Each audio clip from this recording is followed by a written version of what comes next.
Howdy, howdy, howdy, my name's Sasuke, and welcome back to Let's Read the SP Foundation Wiki. And it's episode 100, holy crap.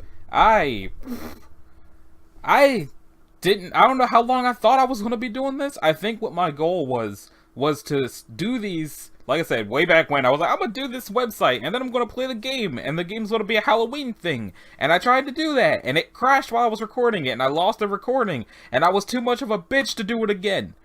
And now they're making the game again for Unity, and I'll probably be too much of a bitch to do that too, but I will certainly try. That being said, the last several episodes of this, the last few weeks at least, I've been doing about 5 entries per episode. Yesterday I did 4 entries per episode so that I could start this episode with 420. We're going to stop at 450. So, there might be some weird gippity gaps during the episode, because for the sake of not breaking my neck, well, not my whole neck, just like the front of it where my throat be at, I'm going to do it in pieces. It's all going to be one episode, but I'm going to record it in pieces. So, I'm probably just going to do a whole bunch of blah, blah, blah, blah, blah, blah, and then stop, and then record again, and blah, blah, blah, blah, blah, blah, and all that happy nonsense. So, we're going to start with aggressive skin condition. Oh, boy! SP420, let's do it. Blaze it. Blaze that skin condition. It's safe, it's whiskey, it's skinned, let's do it. SP420 is to be contained in a storage locker 1014-420 at site blank. Level 3 clearance is required to remove it from storage. Samples of 421 not in use for testing should be stored in the container marked 1 decon in locker 1014-420 until they lose potency, at which time they can be disposed of with biohazardous liquid waste. Please make note of the time and date in the attachment log when samples of 1 are added to the decon container.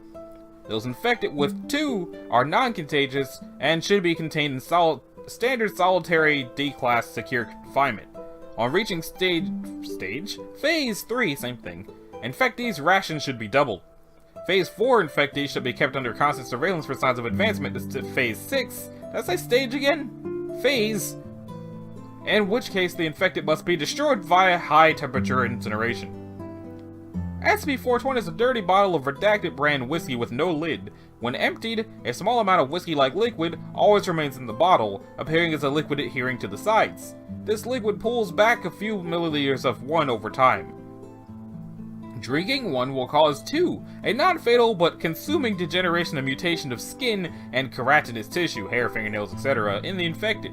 Cases of 2 should be contained for further study. Early cases can be treated, see treatment below. 2 has only been shown to affect humans, because of course it does. It can't be washed out. Liquid added turns into more of the weird, fake, deadly whiskey. Well, it's not deadly, but it still sucks. When poured out, 1 retains its properties for up to 48 hours. Chemical analysis shows no anomalies in 1 before or after loss of potency. It is identical to redacted brand whiskey when potent, and has all the same effects in addition to causing 2. When it loses its potency, the chemical structure changes to that of concentrated urine. Urinalysis of decontaminated 1 shows that it belongs to a human male, approximately age 50, with severe liver degeneration. Further analysis using data expunged shows that the urine contains trace quantities of data expunged consistent with SCP blank. Research shows data expunged. So, when the whiskey's good, it causes a skin condition. When the whiskey's bad, it turns into the piss of someone who drank too much whiskey. Awesome. 422 is infection progress, varies somewhat from patient to patient, but can be described in several phases. Detailed descriptions for therapeutic purposes can be found in Medical Document 420A4 attached. Brief descriptions for containment purposes follow. Phase 1. Immediately to 12 hours after consuming 1, the infected's mouth becomes dry and swollen, leading to slurred speech. Note that slurred speech is not consistent with intoxication. Okay, so, recording 420C, the 4 attached, contains a comparison of speech patterns resulting from intoxication compared with 422. Within 24 hours of consuming 1, infected's finger and toenails become extremely brittle, cracking up to the finger and bleeding. Fingernail growth is at the same time accelerated. Ingrown nails are an inevitability. Infection of these ingrown nails and open sores is identical to uninfected subjects. Infected's hair exhibits similar characteristics.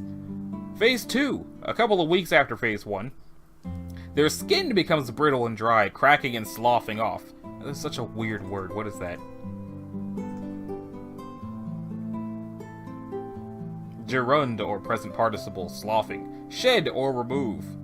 Layer of dead skin. A snake sloughs off its old skin. Okay, so they shed their skin. Like nails and hair, growth is also accelerated, replacing lost tissue and growing more in heavy, thick folds.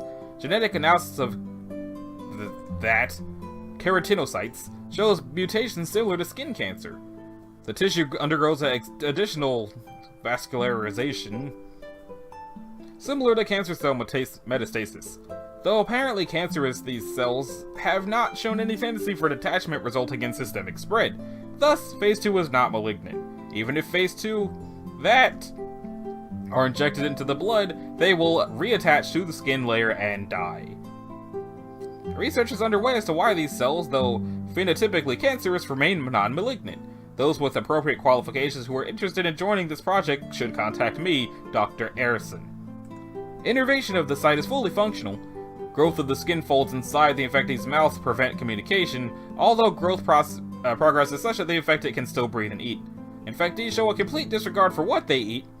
Only one post-phase 2 infected has been observed outside laboratory conditions. See Recovery Log 420 below. The majority of 422 infectees died due to malnutrition or food poisoning, infection of open wounds, or alcohol poisoning from overconsumption of one in this or earlier phases. 3 to 6 weeks after Phase 2, the infected loses innervation of the skin and other keratinous surfaces. The nerves in the skin layer grow uncontrollably, but no longer send signals back to the central nervous system. Genetic analysis of skin samples from this time show mutations in these, so severe as to no longer resemble human DNA.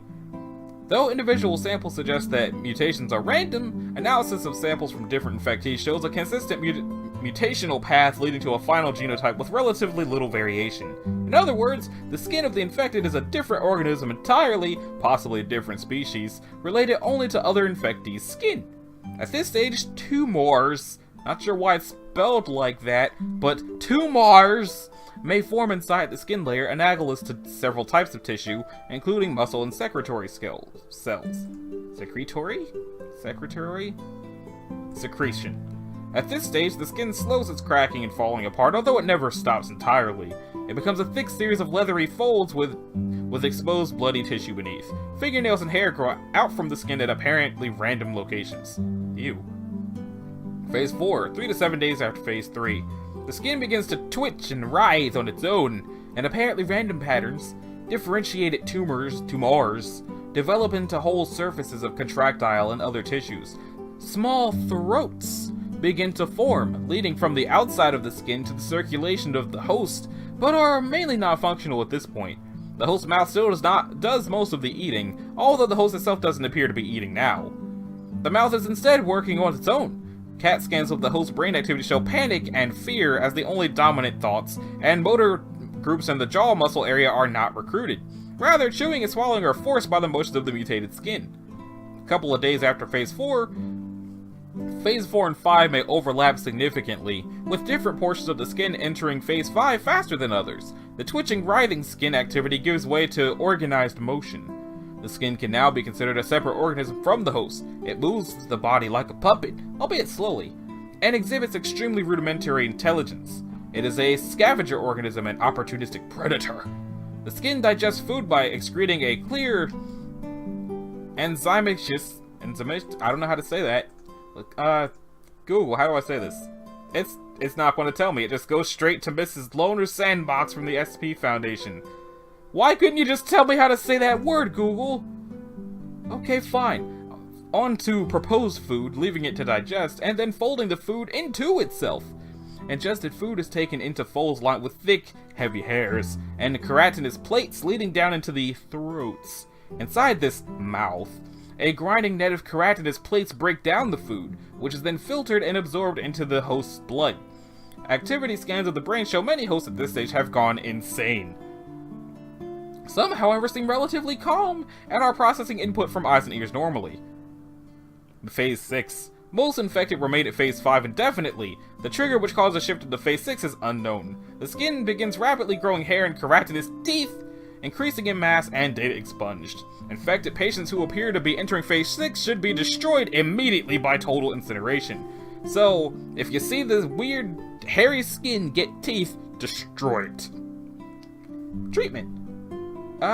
2 can be treated in Phase 1 by aggressive radiation and chemotherapy coupled with constant intravenous administration of Formula 420A09TT174B, Medical Document 420A-4 for pharmaceutical and chemical properties and therapy description.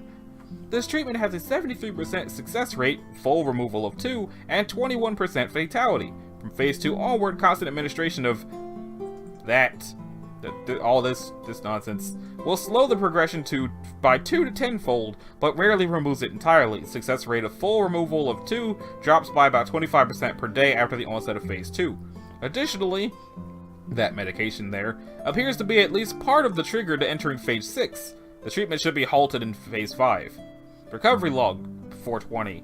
SCP-420 was found in the possession of an unidentified vagrant in Blankety Blank, United Kingdom. Agents have been sent to investigate reports of a bridge troll, which was revealed to be the aforementioned vagrant in Phase 5 of 2. The vagrant's skin appeared to be using 420 to create and drink 1 constantly through its mouths, although its primary sustenance came via refuse, local pets, and redacted. The vagrant was collected and designated 420A. A perished during experimentation on Blankety Blank 2000-something and was incinerated after autopsy. So, be careful with the whiskey while you're out having fun tonight. I don't actually know whether or not people go out to have fun on 420 or if they stay home to have fun on 420. So whatever it is you do for 420, buy a lot of Doritos first. Moving on. Next up is the Shoal of Driftwood. If it had been Keter, I was gonna be upset. So, SCP-421 is contained near Sector 28 by means of a steel anti-submarine net positioned across the mouth of the bay found at blank north, blank west. Okay, I thought it was saying it was some sort of anti-submarine. I should have just kept reading. The net is to be examined for damage weekly by Sector 28 staff or immediately upon observation of abnormal behavior of 421. Civilian shipping should be prevented from entering the bay. Nautical charts have been altered to indicate the presence of subsurface rocks dangerous to vessels throughout the area. The bay containing 421 has been dredged by Foundation vessels to allow for a simulation of a deep-sea environment. As it is believed, this encourages 421 to remain docile. Okay then. It looks like it's probably a fish made of driftwood. Let's see. So SCP-421 should be fed on a bi-monthly basis. Standard feed consists of a wooden fishing vessel, typically at least 15 meters in length and preferably in a dilapidated condition. The feed vessel should be floated out into the middle of the 421 bay before being scuttled. It is noted that 421 could theoretically consume significantly more material than it is currently provided with. Current feeding protocols are designed to maintain the total mass of 421 at the present level. So what is it? 421 is an organism comprised entirely of driftwood and other oceanic waste. The exact configuration of the organism appears to be in constant flux, but typically consists of a centralized body of relatively tightly packed driftwood surrounded by a shoal of smaller organisms, similar in appearance and behavior to fish. Individual members of the shoal are regularly subsumed or created from the main body and have demonstrated no ability to reconfigure themselves while separated from the bulk of 421. It is hypothesized that 421 possesses a high of intelligence similar to that observed in social insects. Members of the 421 shoal are able to travel independently for blank kilometers, beyond which they lose integrity and are reduced to simple driftwood with no known anomalous properties. Though typically docile, 421 requires a regular supply of fresh wood to maintain its mass. The role of the shoal appears to be to locate suitable material and transport it to the main body, within which it rapidly becomes indistinguishable from the wider mass of driftwood. The sources of this wood vary. 421 has been observed harvesting wood from shipwrecks and collecting material floating at the ocean surface. It has also been recorded assaulting ships, with the shoal typically ramming against a single point below the waterline until the target capsizes before stripping the vessel of all wooden components within reach. It was first encountered in 1970-something, following the unexplained destruction of a yacht owned by Data Expunged. Survivors reported sailing through an unexpected mass of driftwood that appeared to be moving against the prevailing current. Soon after initial contact with the mass, the yacht was holed and rapidly began to sink. Reports that the driftwood appeared to be dragging parts of the yacht beneath the surface were dismissed by local investigators, but attracted the attention of the Foundation, who assumed responsibility for the case. An extensive underwater survey eventually found some traces of the wreck of the yacht, and estimated 80% of the vessel's wooden structure was missing. Sporadic reports of similar incidents continued throughout the next 2 decades, during which time 421 is believed to have been responsible for the loss of blank to blank vessels a year. It looks like it's somewhere between 1 to 99. 421 was captured in 1990-something and moved to its current containment location. Since this date, 1 to 9 reports of events similar to the attacks have been recorded. It is speculated that at least one more wild shoal still exists. Addendum A. During scheduled feeding on blank 2000-something, anomalous behavior by 421 was recorded. The shoal harvesting the provided wreck was estimated as 50% larger than normal, resulting in a far quicker assimilation of material into the main body of the SCP. Subsequent monitoring of 421 revealed that the central mass had condensed into a denser configuration than normal, and that the feeding shoal did not subsequently rejoin it, instead remaining in close proximity as a cloud surrounding the main body.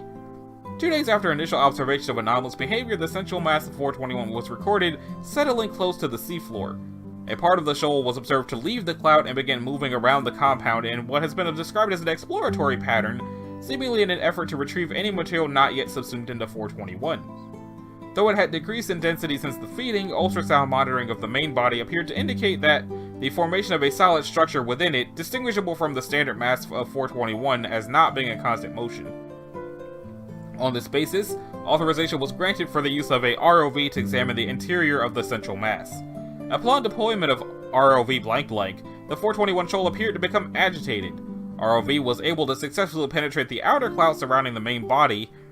Contact was lost soon after. The wreckage of the ROV was subsequently drawn into the central mass of 421.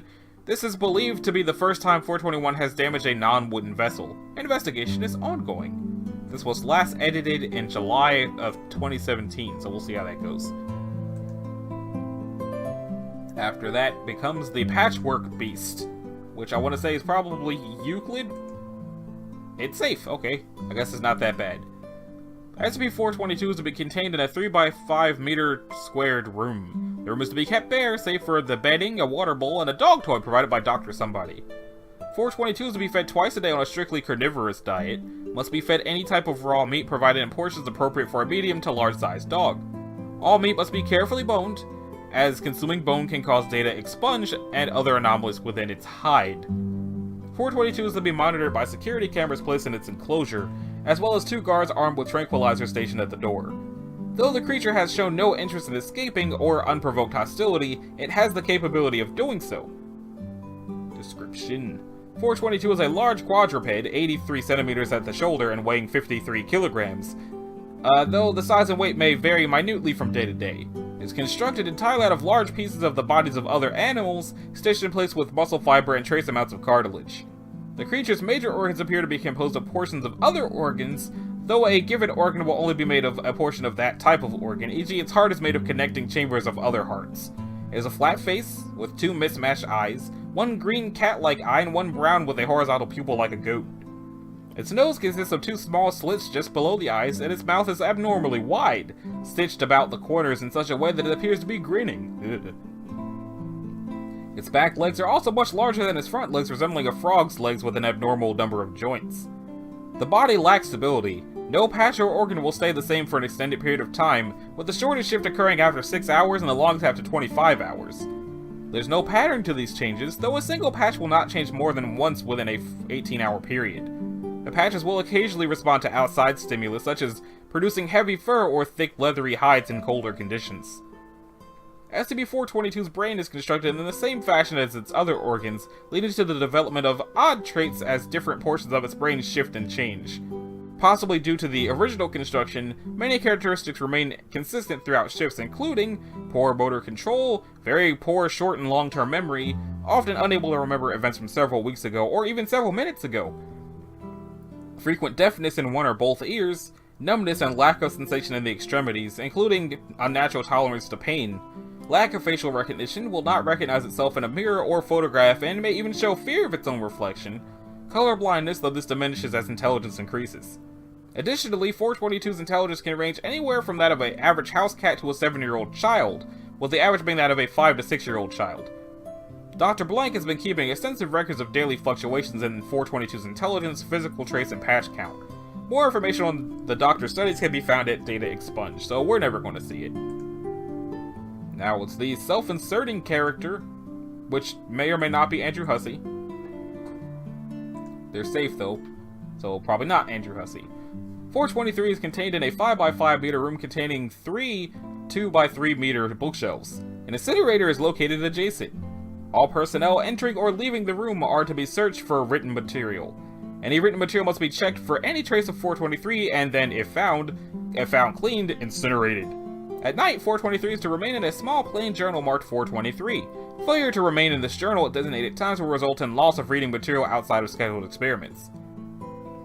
423 has no physical form. It appears to exist entirely within textual narratives. It was discovered in a used bookstore in Blank, Texas on Blankety blank 19-something and a copy of Tom Sawyer. The book was purchased by Agent Blank, who located it during a routine search. The agent brought the book back to Sector 28 as instructed. The book seemed perfectly normal except for the inclusion of a character named Fred, who was not known to exist in any other version of the story. However, it was not until it was left by a copy of Moby Dick that the anomalous nature of 423 became clear. It is able to enter textual narratives, inserting itself as a minor character. The details of the character vary from story to story, but it is always named Fred or something similar, and its role in the story is usually minor. Physical descriptions of the character are rare, but it usually appears as a human male of average height and middle years. However, this can change depending on the nature of the narrative. He has appeared as a student in narratives focusing on children, and thus presumably of an appropriate age, or even as a non-human in narratives where humans are absent or rare. At no time is his appearance remarked on as being unusual by other characters. 423 is able to move from one narrative to another voluntarily, provided the two works are within 1 meter of each other. The process takes up to 3 minutes depending on the length of the new narrative. The entire narrative changes at once, the text on all pages seeming to move. Occasionally the length of the narrative changes. In these cases, the text grows smaller or larger to fit the page count of the book. It is only able to appear in physical textual narratives. It cannot enter electronic storage or affect purely visual narratives. If placed in proximity to a graphic novel or other form of sequential art, it will change the text boxes and dialogue bubbles but will not affect the pictures. Similarly, illustrations in a textual narrative do not change even if they no longer match up to the narrative as affected by 423.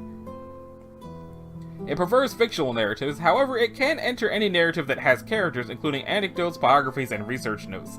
See Addendum 1.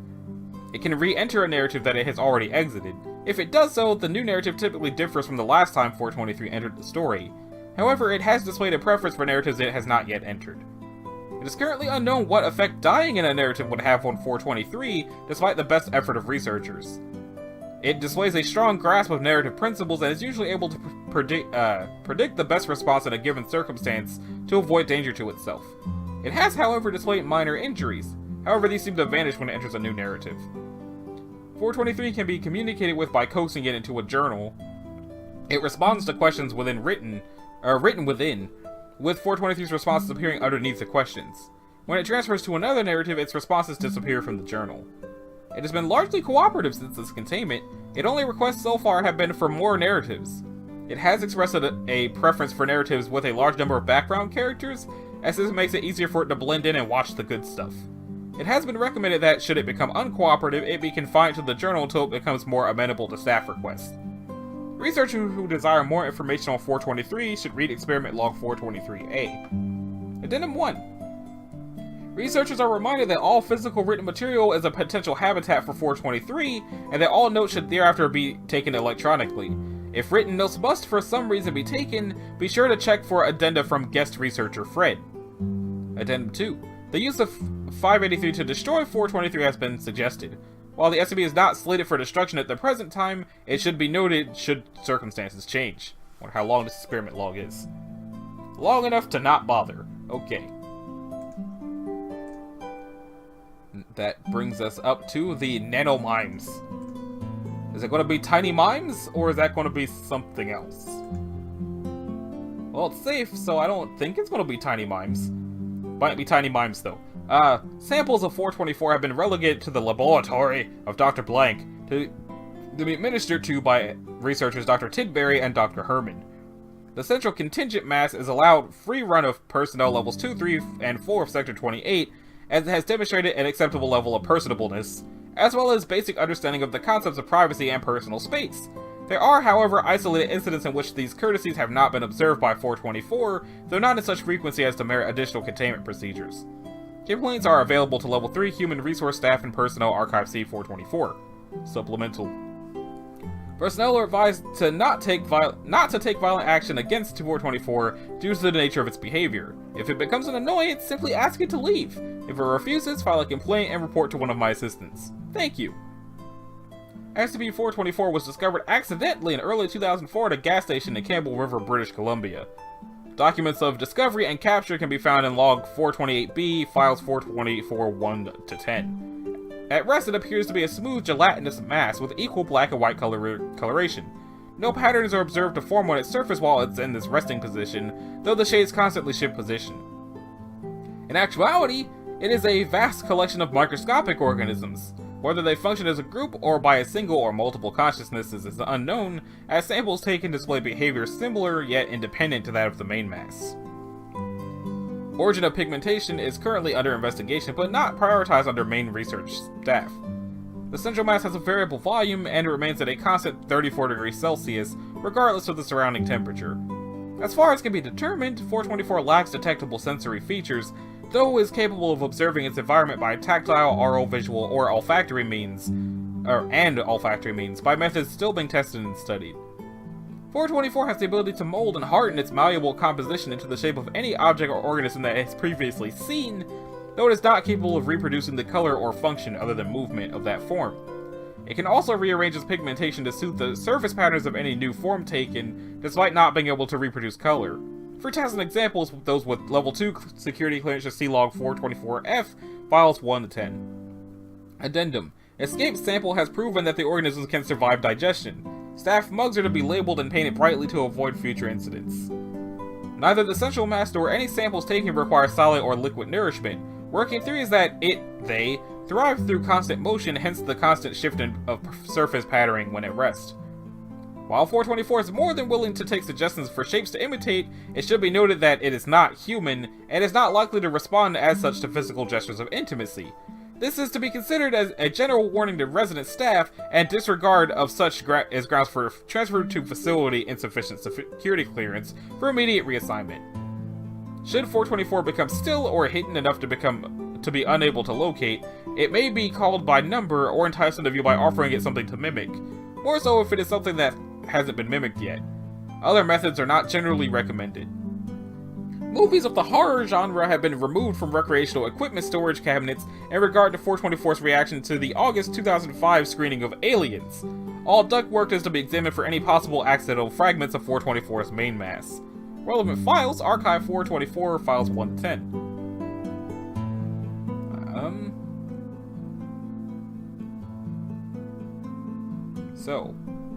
Capture report. It was discovered accidentally in early 2004 at a Mohawk gas station in Campbell River, British Columbia. It had assumed the shape of an on-shift employee, donned a reflective vest, and had begun operating the gas pumps. After allowing it to do so for approximately 4 hours, the manager of the station placed a call to local authorities, and the case was forwarded to covert operatives, insufficient security clearance, and Cornwall. We chased it down this alley, and it just disappeared into the thin air. I look over at Cornwall to ask if he saw anything, and he's white as a sheet. I ask if he's okay, and he points back the way we came. I figure that he's pointing which way he saw it go, so I make tracks out of the place, and then I know I run headlong into Cornwall, who's apparently surprised as I am, or surprised that I am where I am, as I had somehow just pointed him in the direction of the thing's escape. Long story short, yes, we did have some difficulty procuring the object of interest. Transport Materials Requisition Record, File 3. A storage van, an aquarium, a portable DVD player, DVD of Unjarred Public, hand dolly, and a tie-dye design shirt. Staff complaints. I walked into the staff restroom and the thing followed me in, so I asked it to leave. I thought it had gone. I was facing the urinal and it walked up to the next one over and started impersonating me. I asked it to leave again and it just smiled at me. Found it impossible to urinate while it was washing, requesting more strict level of containment, Dr. Dallimore. I left my laboratory this morning to discover that not only had the door to the Regent storage room been locked, but a duplicate of the door itself had appeared across the hallway, complete in every way save for the lack of a mandated green stripe painted on the original, requesting more strict level of containment. It took the shape of my mattress, refused to elaborate, requesting more strict level of containment. While writing a letter of complaint about 424, my stationery crawled off the table and under a door. I give up, requesting a change of quarters or reassignment to another facility in a different country. I think 424 is getting smarter. While writing up the results of a non-essential experiment, the words I'd written on with my, now standard, rainbow case pen began to rearrange themselves. The little bastard had crawled right in and replaced the ink. I have to admit, though, it was quite amusing. Think I'm going to teach it to play Pictionary next week. Dr. Montgomery. And then files 5 through 10 are... You don't even get to see those. Okay, so that brings us to the Infinity Broadcast. How long is the Infinity Broadcast? It's not that bad. Standard... SCP-425 is to be kept in a standard containment area aligned with a Faraday cage. Most staff with a security rating above level 2 are permitted to access 425, the exception to this being staff who were born on days of the month that are multiples of 8, see 8, 16, and 24. Staff who were born on those days have proven to be susceptible to the negative effects of it. So, SCP-425 appears to be a 1958 Philco Tandem Predicta television set. It was first reported in 1963 by the owner of the unit Blankety Blank. Mrs. Blank originally contacted the FBI regarding the SCP, stating that it had begun to behave erratically at certain times. She reported to the FBI that her son, Blankety Blank, had begun having terrible nightmares and had scratched infinity equals 8 on the left side panel of the television set. Mrs. Blank further reported that although she had unplugged the set, it continued to broadcast without power at certain times during the day. Embedded Agent Blank became aware of the situation and brought 425 to the Foundation. 425 was brought in and studied for 6 weeks by SCP staff with no conclusive findings. It was initially classed as safe until March the 24th of 63 when it turned on by itself and began broadcasting. Of the 5 staff that were in the room at the time, 4 experienced a shared vision of what they described as infinity. They also reported hearing an atonal sound that seemed to come from the walls. These 4 staff members, while somewhat alarmed by the experience, felt a general sense of well-being. They described the feeling as knowing that there was something else out there beyond us. The description was repeated verbatim by these 4 staff members, who were separated and interviewed immediately after the event. They were given no time to speak to each other prior to the interview. The 5th staff member, Subject 0, provided a differing account of the experience. Subject 0 described a vision of moving extremely quickly through space to the event horizon of a black hole. The vision then took Subject 0 into and through the black hole, at which time he experienced a crushing sense of oblivion. Subject 0 also described an atonal noise, but reported hearing whispering beyond the noise. Subject 0 was not able to interpret the whispering, but was sure that it was not English nor any other human language. Subject 0 was extremely shaken by this vision and the whispering, and reported recurring nightmares for weeks following the event. Extensive psychotherapy assisted Subject 0 to some degree, but he would report having nightmares at least once a month. He also reported that he no longer took comfort in the company of others and felt lonely, even with groups of friends. 425 was classed as Euclid at this juncture. Further study revealed that on the 8th, 16th, and 24th day of each month, 425 broadcast for a period of 8 minutes at some time in the evening, generally between 2000 hours and 2324. It will broadcast only once during this time. Early study by volunteer staff members resulted in a mixed experience. 5 staff were placed in the room containing 425 and were asked to watch and see the results. It took fully 6 months of testing to determine that subjects who were born on the specified dates were susceptible to the negative experience stemming from 425. Of the 23 subjects who experienced the Oblivion vision, 17 had results mirroring those of Subject 0, 4 requested reclassification and amnesia treatment, 1 left the site containing 425 and was never seen again, and 1 reported no ill effects, see Addendum. At this point, 425 was placed in a Faraday cage, and no staff member born on one of the above noted days has been permitted to access it. While in its enclosure, 425 will turn itself on but will not broadcast. It is assumed that the broadcasts are non-terrestrial in origin, but efforts to pinpoint the source of the transmission have proven fruitless. Addendum. On August the 8th of 1971, staff member Blank Blank had what was described as a grand mal seizure in the staff canteen. Medical scans showed that that Mrs. Blank's brain had a massive lesion in the shape of a nonagon on her parietal lobe. She was otherwise fit, and there was no evidence as to how she suffered this injury. Mrs. Blank was placed under medical observation. On August the 16th, 1971, she began to speak in an unknown language for a period of 8 minutes. When questioned, she was unable to explain why or what she had said. On the 24th, she left her room in the medical wing, walked to the nearest blackboard, and drew an extensive and impressive astronomical map of unknown region of space. After she completed the map, she collapsed to the floor and died. Autopsy results showed no biological reason for her death, and study of her parietal lobe showed that the nonagonal lesion had ceased to exist. And what's a nonagon? A nonagon is a plane figure with 9 straight sides and 9 angles. Why would it make a nonagon if it's all 8s? That's weird. But then this is the website of the weird, isn't it? So, next up, we have I Am a Toaster.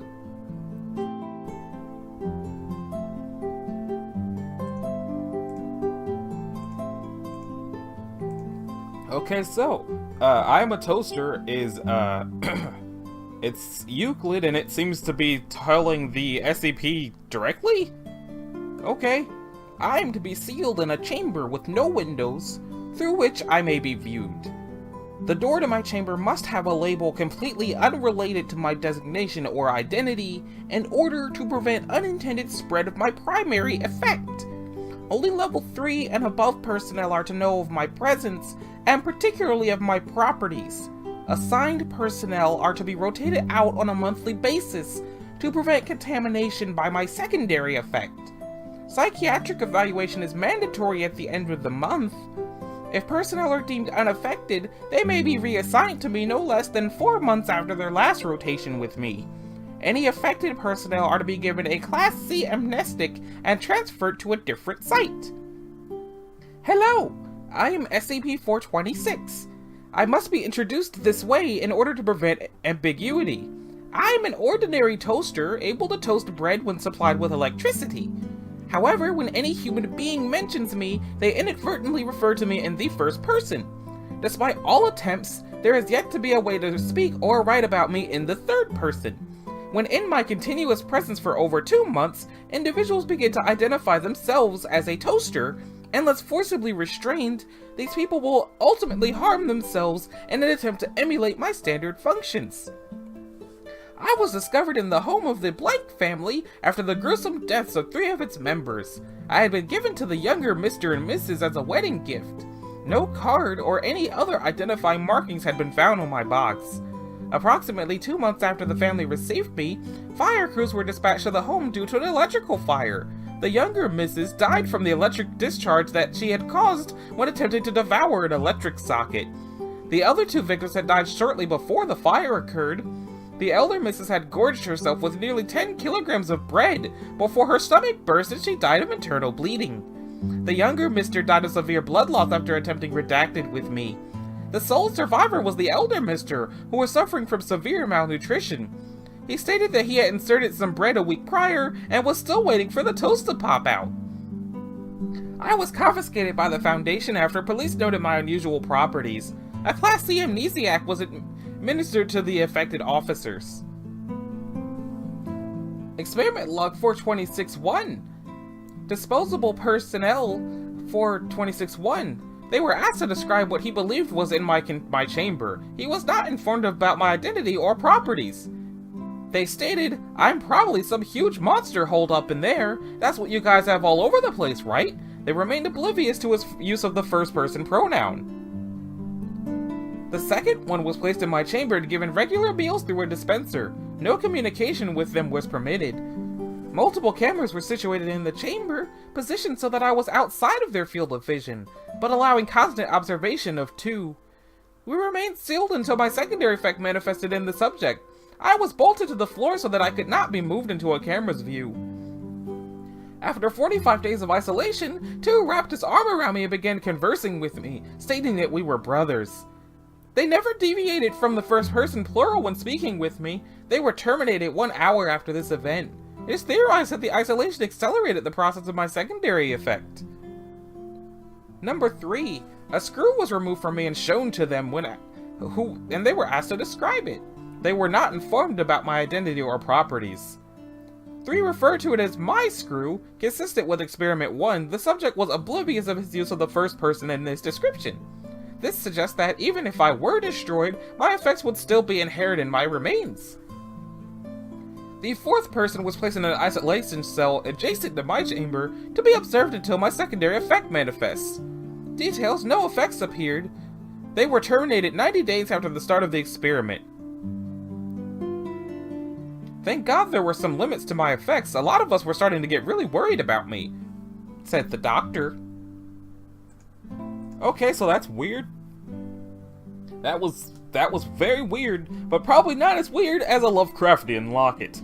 Let's find out what the Lovecraftian locket does, and if it's not, at least Euclid, something is terribly wrong. Something is terribly wrong! No, it's probably fine. It says see containment procedures, which we're about to see immediately, but it's probably safe because it's literally just a locket, but it's Lovecraftian, so who knows what's in there. 427 displays no means of self-locomotion or malicious intent at this time, and requires only minimal containment. Due to its adverse effects, only medical staff of Class 3 or above may handle or utilize it. All personnel using 427 must record their total time using it in order to avoid unwanted mutations. Instances of 1, colloquially referred to as flesh beasts, created by 427 must be killed immediately, as it is impossible to communicate with or experiment on them safely. For this reason, instances of 1 are classified as Keter level. Okay, so before we continue, just to clarify, the locket is safe. The things the locket causes are Keter. Okay, cool. Moving on. 427 is a small, spherical, ornately carved locket made of a polished silver material. The ornate carvings do not seem to serve any function. It is unknown whether 427's outer casing was crafted by sentience or not. Its circumference at its widest point is roughly 3 centimeters. It was created after placing a pill of SCP-500 in the input booth of 914 and using the fine setting. It displays no unusual activity when closed. When opened, a small glowing orb is visible at the center. The orb emits no radiation or energy aside from the visible spectrum. Okay, gotta stop again, because if it was created by putting 500 into 914, why is it 427? Why is it numbered in the catalog before either of the things that made it exist? Just curious, Anyway, when 427 is opened and exposed to biological tissue, it rapidly regenerates cellular damage and somehow is able to purge invading compounds or infections. As a standard of measure, the common cold takes 3 to 10 days to be worked through the human immune system and eventually removed. In the presence of an open 427, this is reduced to 2 to 4 minutes. Its healing abilities are directional, so anything not in line of sight with the central orb experiences no effects. Kind of like this microphone here. However, long-term exposure produces a significant health hazard. As a locket heals damage, it optimizes the body's natural systems. Resistant to disease and toxins is increased by 500% compared to adapted LD50 or death rate values after a total of 10 minutes of exposure, and 1000% after 15. I don't really know what that means. After 15 minutes of exposure, muscular systems begin optimizing, increasing strength and pain tolerance by 200 to 300%. All other systems continue to optimize. Disposable dudes exposed to the device for over an hour began mutating into a shapeless mass of tissue. The conversion time accelerates with continued exposure to 427. The Flesh Beasts, so named due to their appearance, created by 427, are incredibly aggressive, attacking any and all personnel on site with lethal results.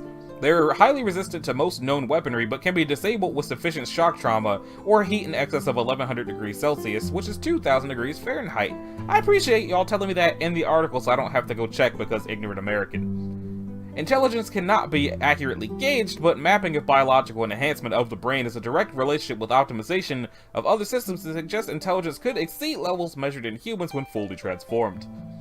427 is currently being used as a partial replacement for 500 pills, as it can cure most anything 500 is able to. All optimizations imparted by 427 are cumulative. Oversight has deemed the side effects an acceptable risk, but users must carefully record their total exposure time, as sufficient mutations are grounds for termination. And here's a picture of an instance of 427-1 Flesh Beast, neutralized during escape attempt. It's weird that it would turn into that. It's probably called the Lovecraftian Locket because they turn into an eldritch abomination after being exposed to said locket for an hour. I wonder what happens if they're exposed to it for 2 hours. Probably Cthulhu. Anyway, the crowd. Maybe I should have read the paragraph about the flesh beast in the Keter voice. Too late now. Unless this one is Euclid. The crowd. SCP-428 is being contained in a 5 by 5 by 5 meter cell. The containment walls are to be electrifying with 30,000 volts. Entrance to the cell is via a corridor airlock, and access to 428 is restricted to level 3 researchers and below, while escorted by 2 armed guards. Personnel are to keep 2 meters minimum away from 428 at all times. When not under research, 2 armed guards are to be on duty at all times. Due to its effects, all disposable dudes are to be screened for low IQs and skills that are deemed non-threatening to Foundation security or potential escape attempts, Addendum A. A single disposable dude due for termination is to be offered once per month to keep 428 satisfied. However, this will result in the need for an increase in containment space or for a solution to keep 428 neutralized in the future. Description: 428 is, in appearance, a crowd of huddled human beings. Come to the alley behind the Ralphs and huddle with us. As of December 20th of something, it consists of 14 people. While huddled in a circle, 428 is to be considered in a dormant state.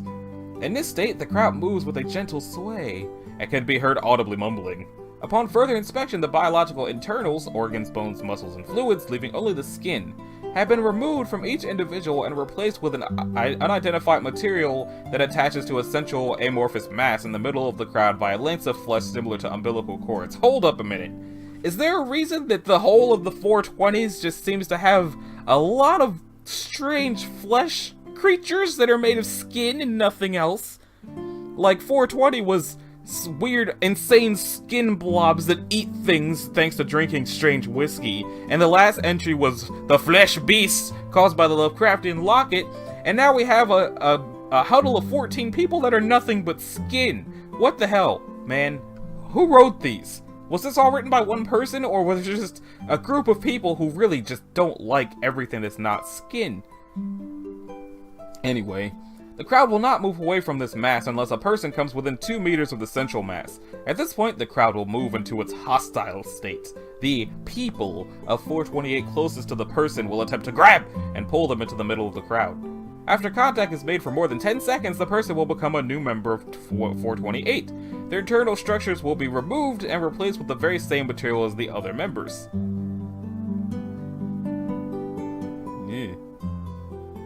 Should the potential victim escape, 428 will actively seek them, or another potential victim, out. It will attempt to absorb any and all human life within its immediate vicinity. When all human life has been absorbed, and they have become members of the crowd, it will return to a dormant state. If 428 does not absorb a human being after a maximum of 1 month, it will actively seek them out. It will do this by using a variety of different methods. This includes using acquired skills previously known by people it has absorbed. It will also use psychological tactics to lure people into its grasping distance, say Addendum A. What happens if they give it a flesh beast? Or, one of the people that had the crazy whiskey? Does it become a flesh beast? Does it become a crazy skin-eating whiskey creature? Wounds inflicted upon 428's crowd heal at an accelerated rate and do not hinder movement. 428 has been proven to be highly resilient. For instance, a bullet to the leg of a member of the crowd will become lodged but will not affect the individual's movement, and beyond the substance seeping through, the hole will close up within a few days. However, wounds inflicted upon 428's central mass will cause a great deal of pain to the crowd. This will cause the crowd to collapse in apparent agony, and 428 will retreat from the cause of the injury, using the crowd to protect itself. This has since been used to herd 428 back into containment. Should a connection between 428 and a member of the crowd be severed, it will excrete the substance within it through all its natural orifices. A sample is currently being studied and the remains have been incinerated. Note: 428 has a hive mind. It therefore does not have the hindrance of movement that would be expected of a sizable crowd. It is able to move a large distance in a relatively short amount of time. It is only limited by the slowest member of the crowd at running speed. It appears to maintain some of the memory, skills, and talents of the people it absorbs, and is willing to use these skills to gain further members. Therefore, do not give it a flesh beast, because then it will gain the abilities of the flesh beast and be indestructible. So, Addendum on Blankety Blank Blank. Before the current containment procedures, 428 managed to pick the lock of its cell using a hairpin and a belt buckle from members of the crowd. It then positioned a female of the group slumped in front of the door, sobbing loudly. Researcher Blank, who was unaware of 428's properties, approached the woman and was abruptly grabbed by the rest of the group. They proceeded to move through the facility using Researcher Blank as a frontman, resulting in blank casualties before the containment breach was alerted and 428 was recontained. Researcher's comments: "People, these casualties are gone. They're 428 now. No matter what it might say or do, they are not your work colleagues nor your friends anymore. Remember this. It may save your life." Moving on to... moving on. Okay, that was the crowd. Now it's time for a clockwork teleporter. That sounds fun. Safe, though. 429 is to be kept in a standard Type 3 hazardous object isolation vault. That sounds less safe than previously believed. 429 is not to be handled unless an attempt to operate it is to be made. Care must be taken to avoid inadvertently touching any of its controls. Sorry about that yawn. SCP-429 is a complex device constructed of brass and leather designed to fit over an individual's right hand. There are a total of 7 controls on it. A lever that fits into the palm of the left hand. This is the main activation control and is depressed when the subject has finished setting their destination. A round dial near the location control 1 meets the main device. The exact function is unknown.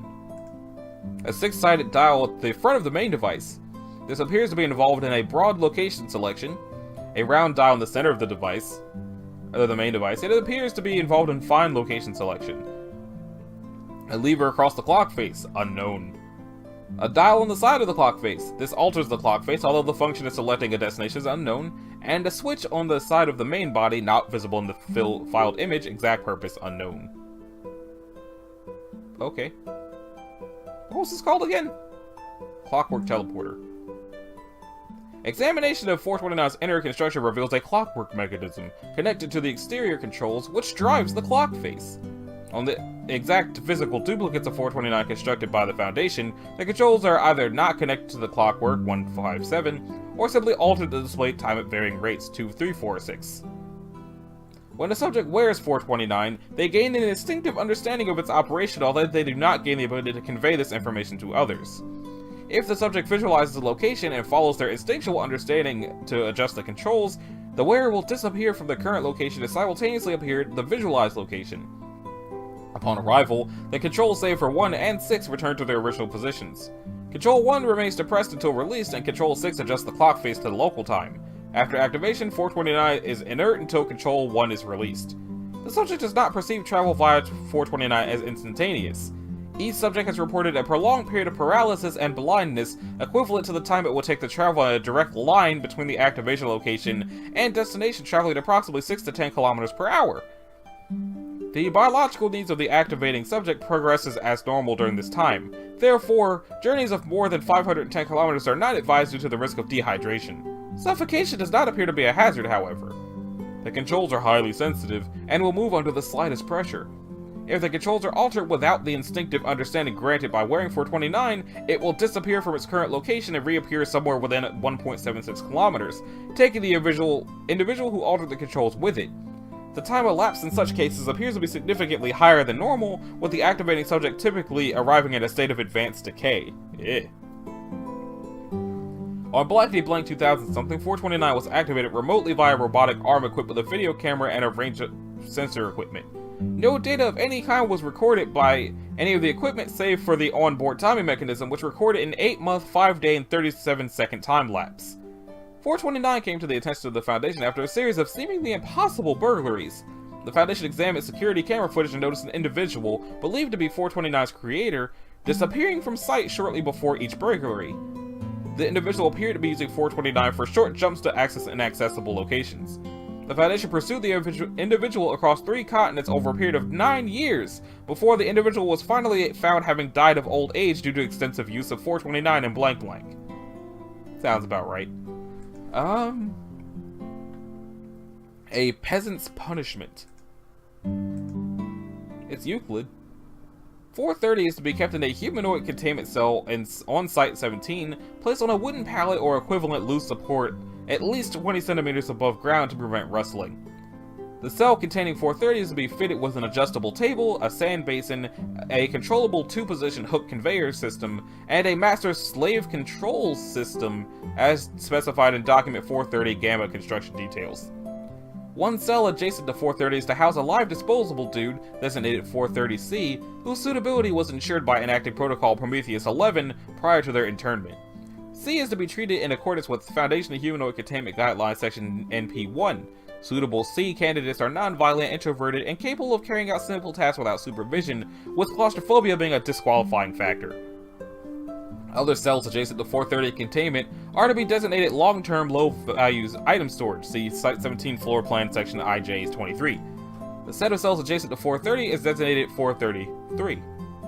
While SCP-430 contains a living subject, designated 2, such 2 is to be treated in accordance with Foundation Humanoid Containment Guidelines Section NP5, except as following.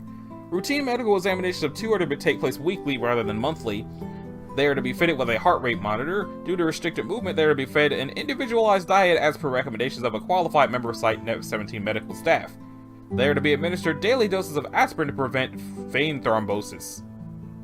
2 is to be encouraged to perform light exercise within the limits of 430's allowance. While no Foundation staff is present in the containment cell, 2 is to have control of the table position, the lighting, and the hook conveyor system by means of the slave controller, unless deemed otherwise by staff of clearance level 140-30 or higher.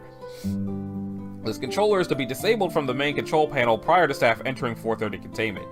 2 is to be explained the functioning of the controls and be ordered to transport their cell above the sand basin prior to urination or defecation. The sand basin is to be cleaned daily.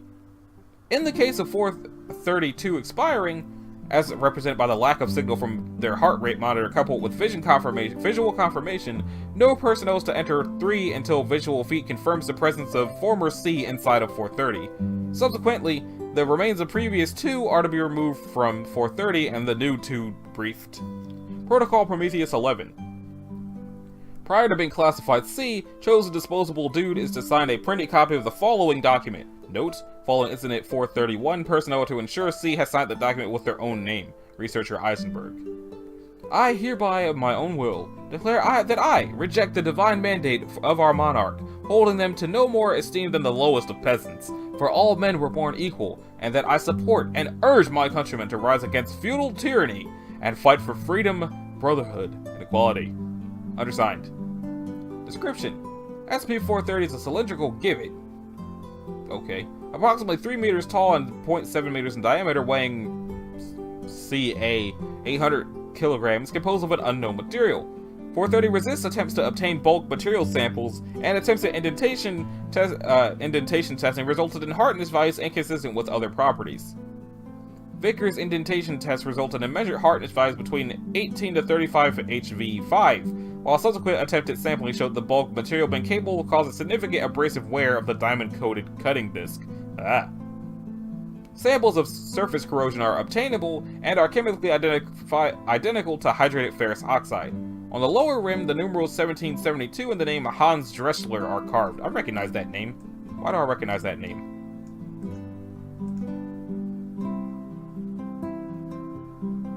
The German Commissioner of Latvia during Nazi Germany's occupation regime during World War II.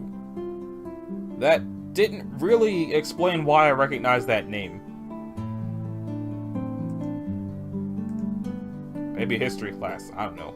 While 430 is occupied by a living individual designated 2, it persists in a passive state. 2 can interact with their environment outside 430, subject to the imposed physical constraints. Even if feasible for their size and dexterity, 2 will deny having the ability to exit 430. If forced to exit, 2 shows signs of mental distress and reappears within 430 within 3 hours of removal. 2 shows no other anomalous properties or traits. Individuals within direct sight range of 430 form false memories consisting of alleged reason for 2's presence within 430 in the form of a transgression 2 is committed. The memories are consistent among test subjects. When 2 expires, 430 enters active state. During active state, it attempts to locate a suitable individual in its vicinity with a radius of effect expanding by, ca, 10 meters per hour with an unknown upper limit. Testing aborted after radius of effect exceeded 300 meters. A suitable individual defined as one who has transgressed against laws and regulations of the Royal City of Blank City Council, valid during the period of 1766 and 1780, and who is within the effective range, will be instantaneously transported into 430 through an unknown mechanism, becoming the next 2. 430 appears to show strong preference for individuals who have committed crimes against church or feudal authority, such as blasphemy, treason, lèse-majesté, and poaching. Includes impolite speech to an individual whose patrilineal lineage traces back to nobility born after, I guess that's circa 1650. Recovery log. 430 was recovered from redacted Western Germany following a police raid on a compound owned by members of the Sons of Magdalene.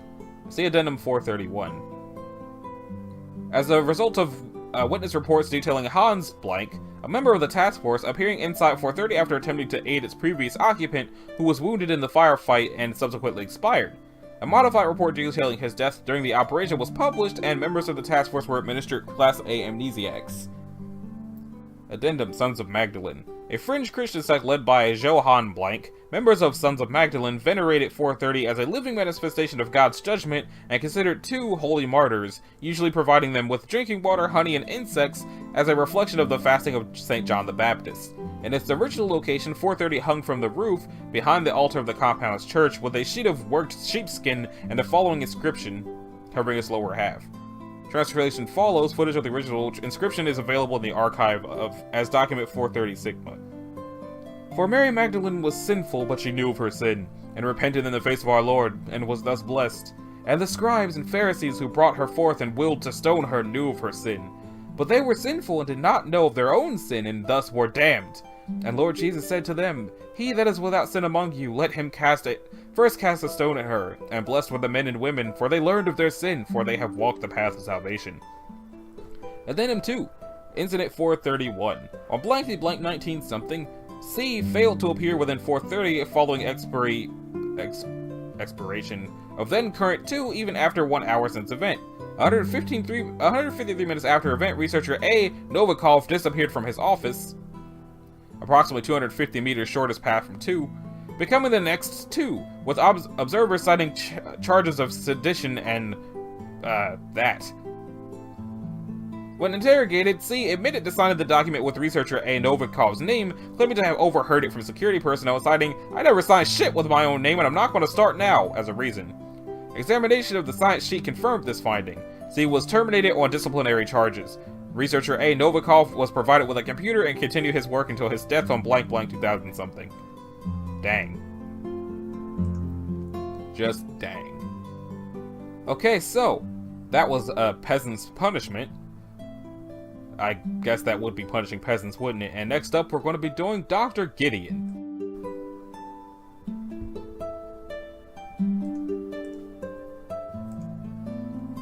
So, Dr. Gideon is Euclid, apparently. Let's see. Backup copies of all Foundation documents are to be kept at Site Blank. Any documents and or photographs 431 is found in are to be stored at the Site Blank local database and replaced with their backup copy. Any personnel who report recalling 431 are to be immediately questioned. Office Blank 25 is to be inspected daily for any new objects. Foundation archives are to be monitored for any changes or new documents regarding 431.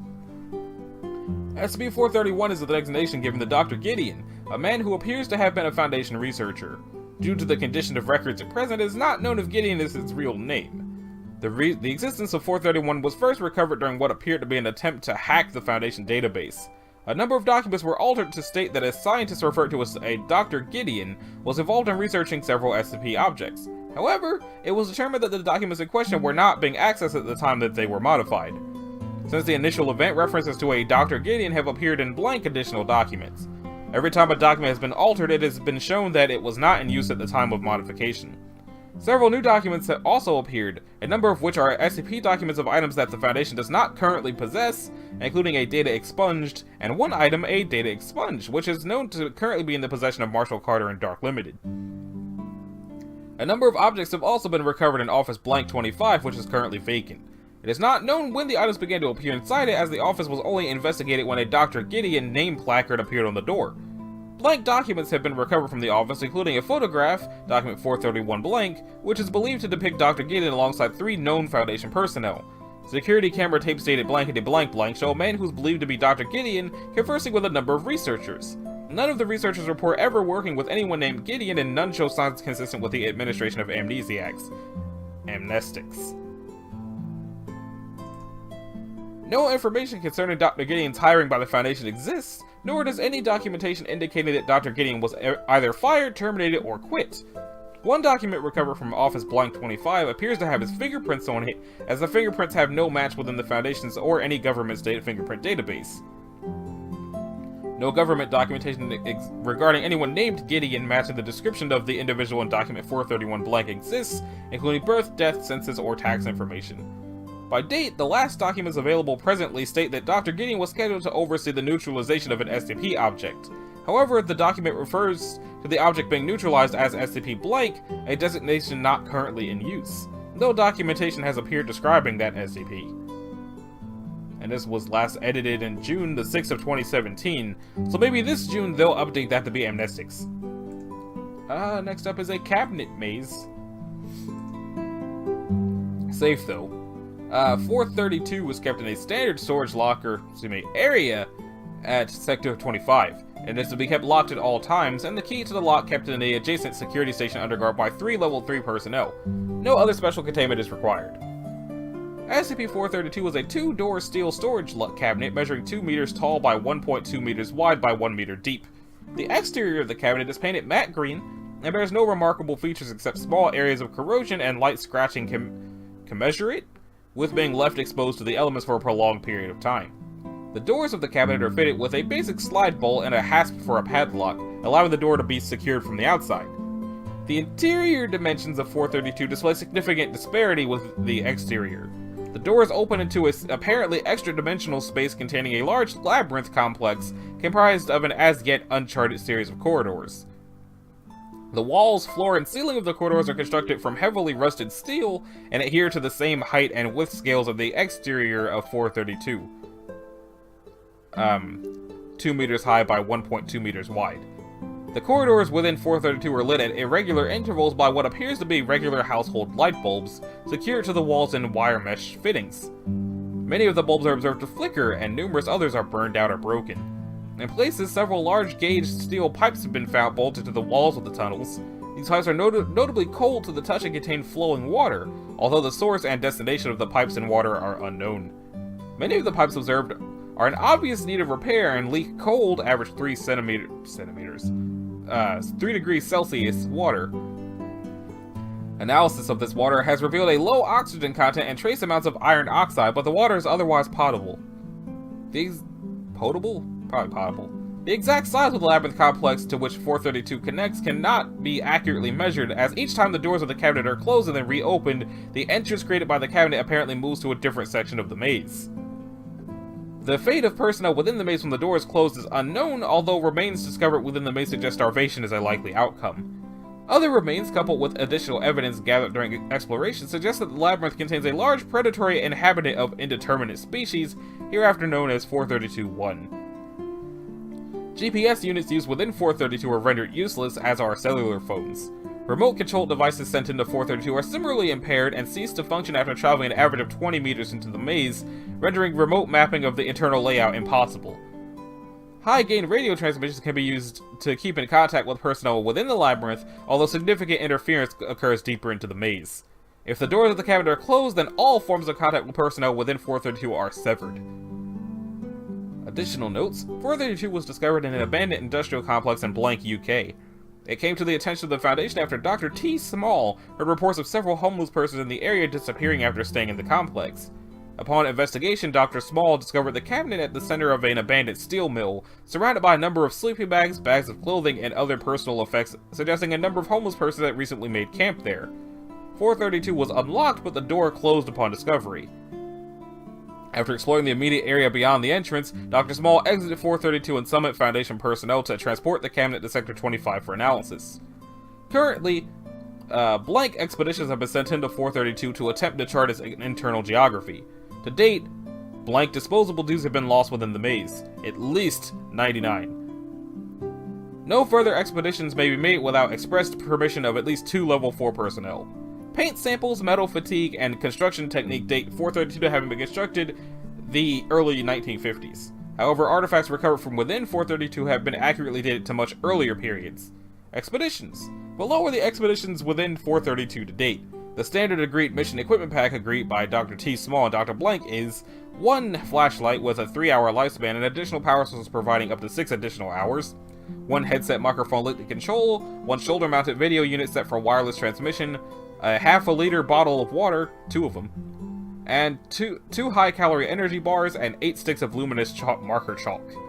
Let's see what that is. Okay, they're going to be their own pages, so let me go back.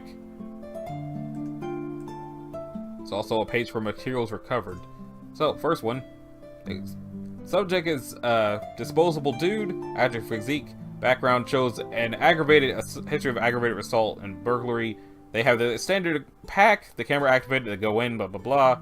The door is held open by a 3-kilogram weight placed inside the doorway, with technicians on hand to remove the weight and close the door if required. Camera activates, showing a short corridor constructed from the same rustic corroded metal as the exterior of 432.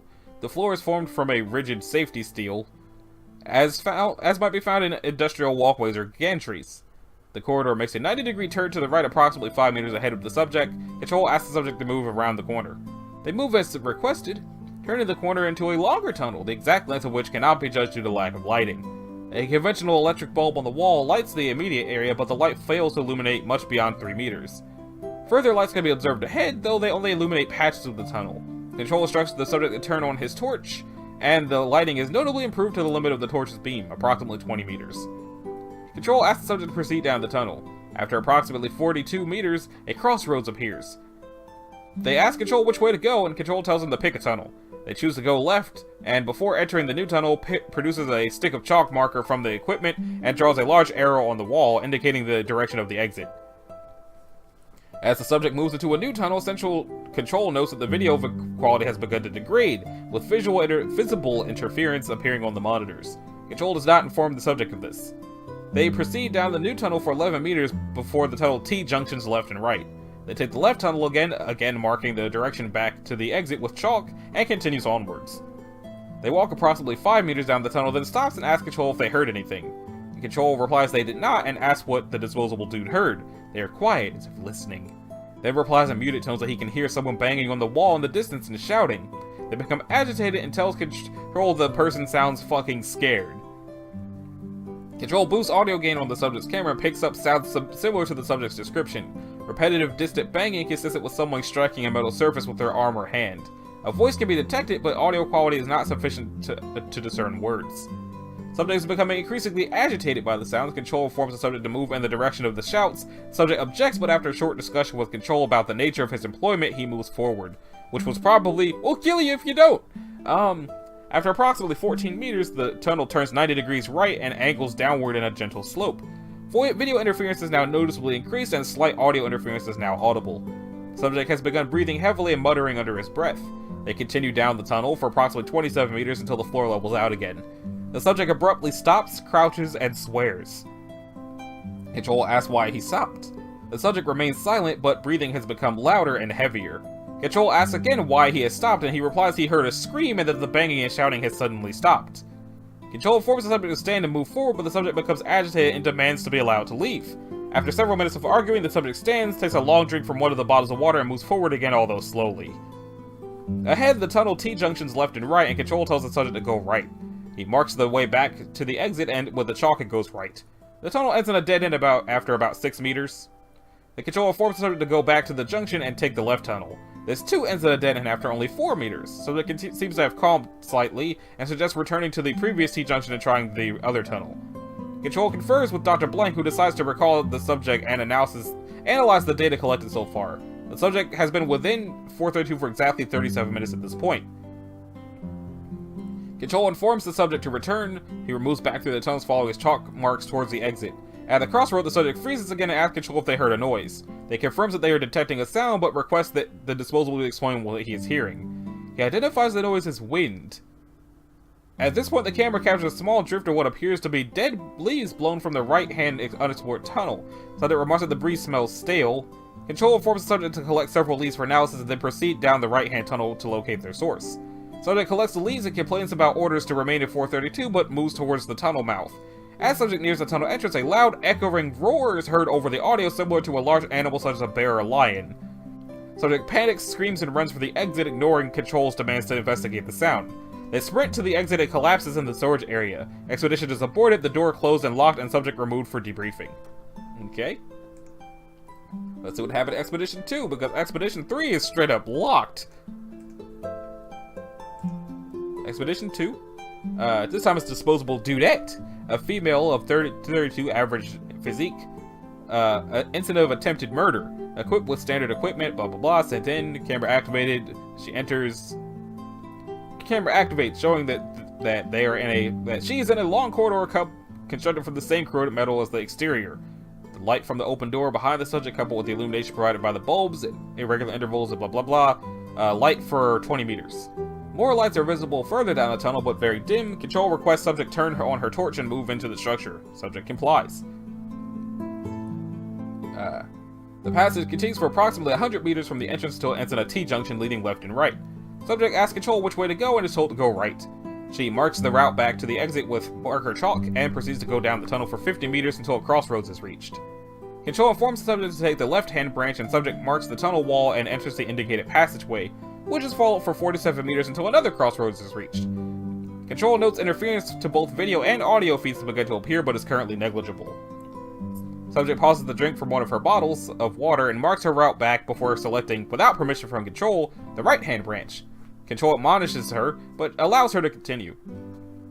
The passageway makes a 90-degree turn left after 18 meters and continues straight for approximately 73 meters. Ahead of the subject appears another crossroads, but as the subject nears it, she freezes and reports that she can hear rhythmic banging coming through the walls. Control boosts audio gain on camera and the sound is picked up. The banging lasts for 73 seconds and then it stops.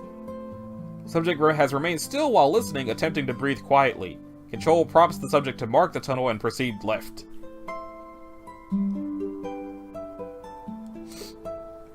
The subject remains motionless and makes several inquiries into the nature of 432 and the source of the banging. Control firmly reiterates their command and subject resumes walking, taking the left tunnel as indicated. Subject has traveled for almost 150 meters when she stops and aims the camera at the left wall of the tunnel. She observes that all of the light fittings in this stretch of the structure have been broken. Shards of broken ball were scattered across the floor. She continues forward, remarking that she has begun to detect a faint, unpleasant odor. When asked to describe the odor, she replies, "Something dead." After a further 24 meters, subject notices an object in the tunnel and moves towards it. Video quality is now beginning to severely degrade. Camera angle tilts and subject kneels to examine the object, and Control asks subject to explain what she has found. She explains the object has a left sports shoe, commonly known as a blank sneaker. The camera zooms in on the object while subject illuminates it with her light source. Camera view tilts again as subject suddenly looks down at the floor of the tunnel and emits a loud expletive. The floor is covered with a large quantity of dried brown residue that crackles and flakes as the subject moves her feet. Sprays of the residue are observed dried onto the walls. The subject remarks that the substance is apparently the source of the odor and surmises that it is dried blood. The camera tracks several large smears of the substance leading away from the pool up to the corridor, so its breathing is becoming slightly panicked. Control requests that the subject collect the shoe and a sample of the substance for analysis. Subject does so, although complains continuously about the smell and expresses wishes to exit 432. Requests are denied and Control orders her to continue onwards. Subject continues down the corridor at a much decreased walking speed and is becoming agitated. Camera view changes repeatedly as subject begins looking over her shoulder at erratic intervals. Video and audio feeds are beginning to become severe, and Control asks subject to halt while they confer with Dr. Blank. They decide to recall the subject, who is now becoming extremely panicked, complaining of hearing footsteps behind the wall to her right. Control boosts audio, but interference prevents confirmation of subject observations. The doctor confirms the expedition is over, and Control recalls the subject, who begins moving back towards the exit at increasing speed. Subjects egress from 432 is unremarkable except for their increasing speed as she nears the exit. Once out of 432, the door is closed and locked and subject sent for debrief. Now, since 3 is just straight up not even there, let's check out 4. I wonder what happened in 3.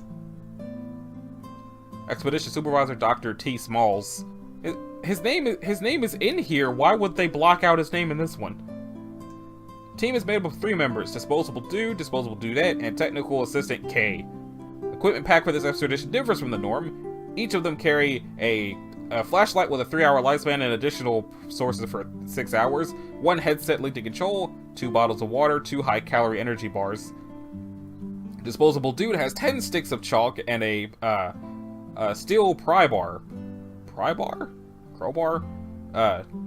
Disposable Dudette has a shoulder-mounted video unit set for wireless transmission. Technical Assistant K is equipped with a standard-issue Beretta 9mm firearm with 20 rounds of ammunition and a back-mounted cutting torch.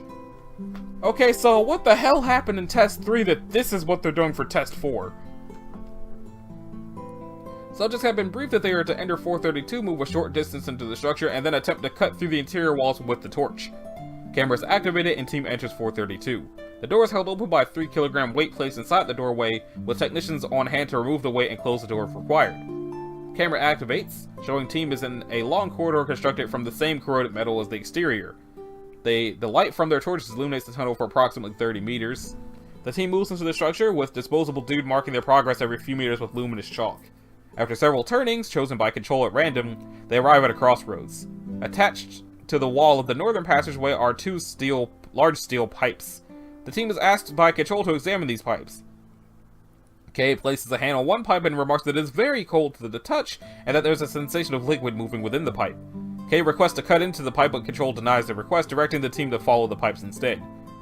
The team moves north from the crossroads, following the pipes for almost 300 meters, taking several turnings in the process until the pipes continue through the wall of a dead end.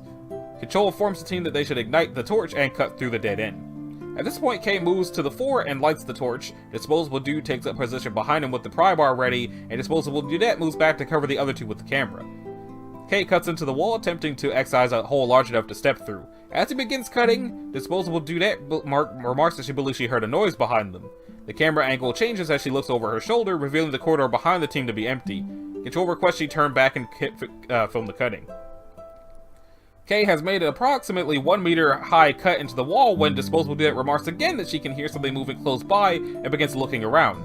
Disposable Dudette and Kay appear not to hear her over the sound of the torch.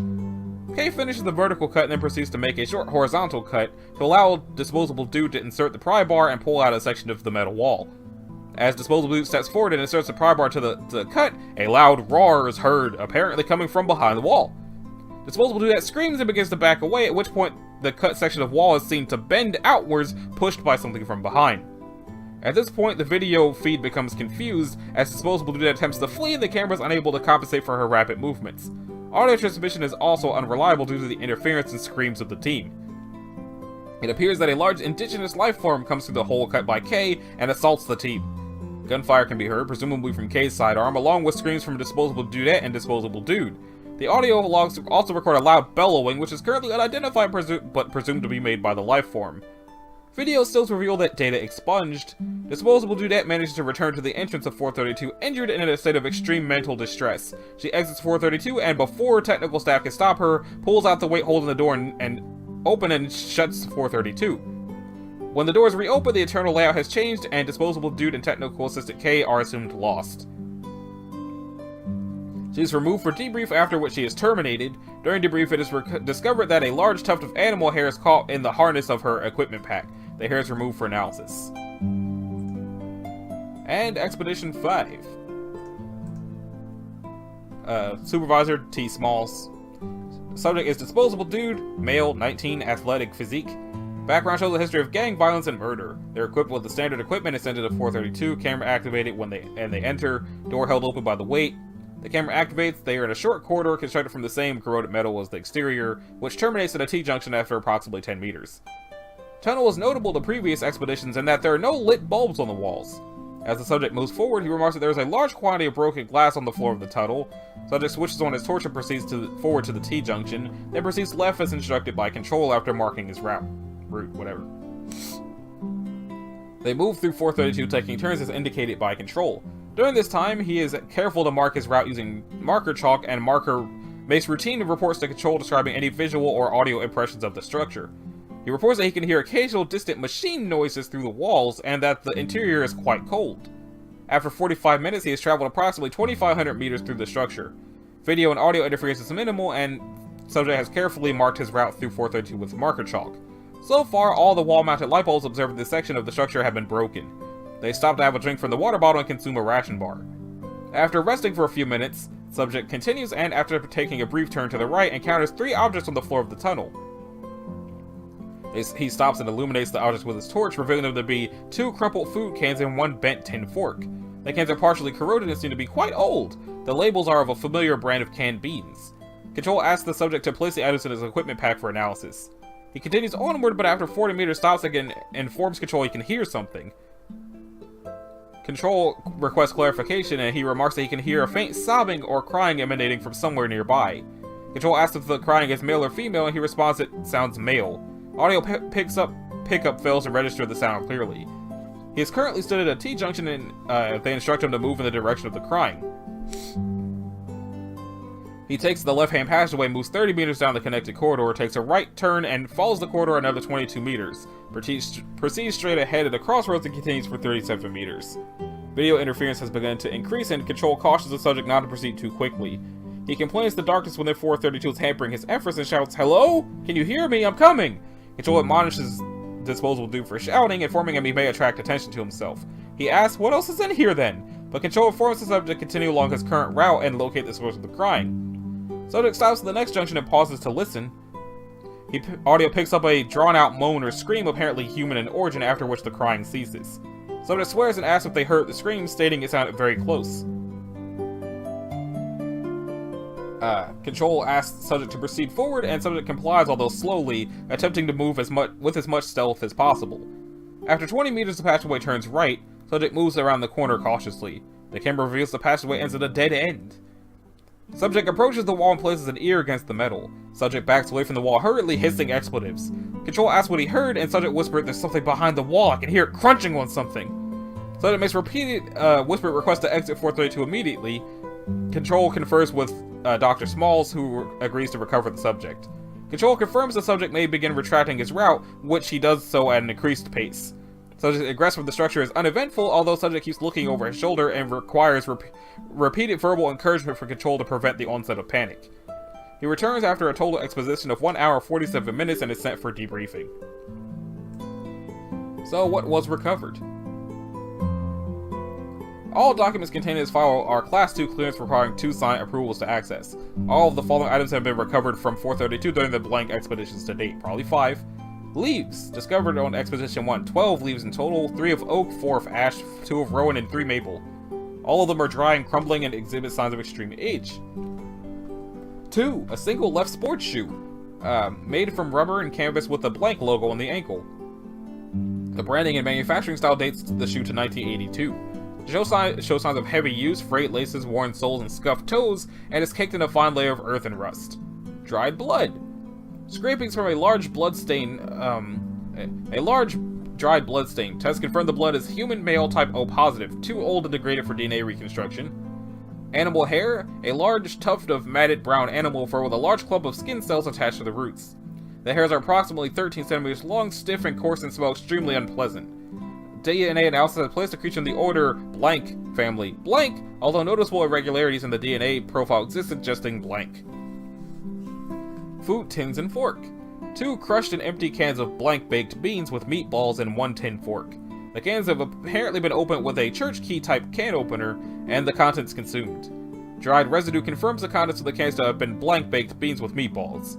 1 can contains traces of human blood mixed with the food sauce, as well as small traces of human tissue.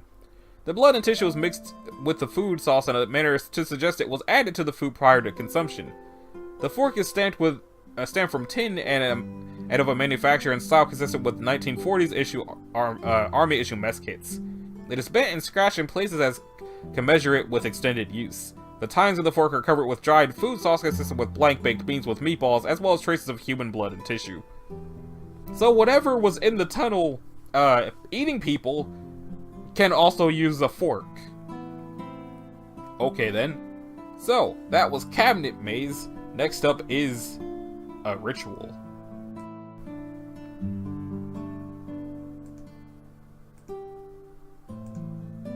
Okie dokie, so a ritual is Euclid, and it looks like there's a bunch of crossed out stuff, so I'm gonna let me move the microphone a little bit and I'll read the crossed out stuff, because I learned the first time I ever skipped the crossed out stuff, it was important crossed out stuff, so I don't skip that anymore. Anyway, only one copy of instructions for performing SCP-433 is permitted to exist at any time. As well, the complete procedures may never be placed in an electronic document in order to reduce the risk of containment breach. Dr. Severe and Dr. Blank, that is certainly a name for someone who works for the Foundation, have each read half of the document 433-1. They may not transcribe or share the contained information with anyone, including each other, without O5 approval. In the event that information regarding the procedures necessary for 433 is leaked, a disinformation campaign is to be undertaken immediately. As well, all facilities capable of producing plutonium-238 are to be closely monitored for thefts or increased production. Now, it used to say, all testing must be performed in a sealed chamber with solid steel or concrete walls existing at minimum 13 meters from the center of the ritual. Any personnel in the test chamber after the ritual is complete are to remain in quarantine for 2 weeks following its completion, and the organisms transferred are to be quarantined and studied. Now it says, see Addendum. First off, oh, there's a testing log.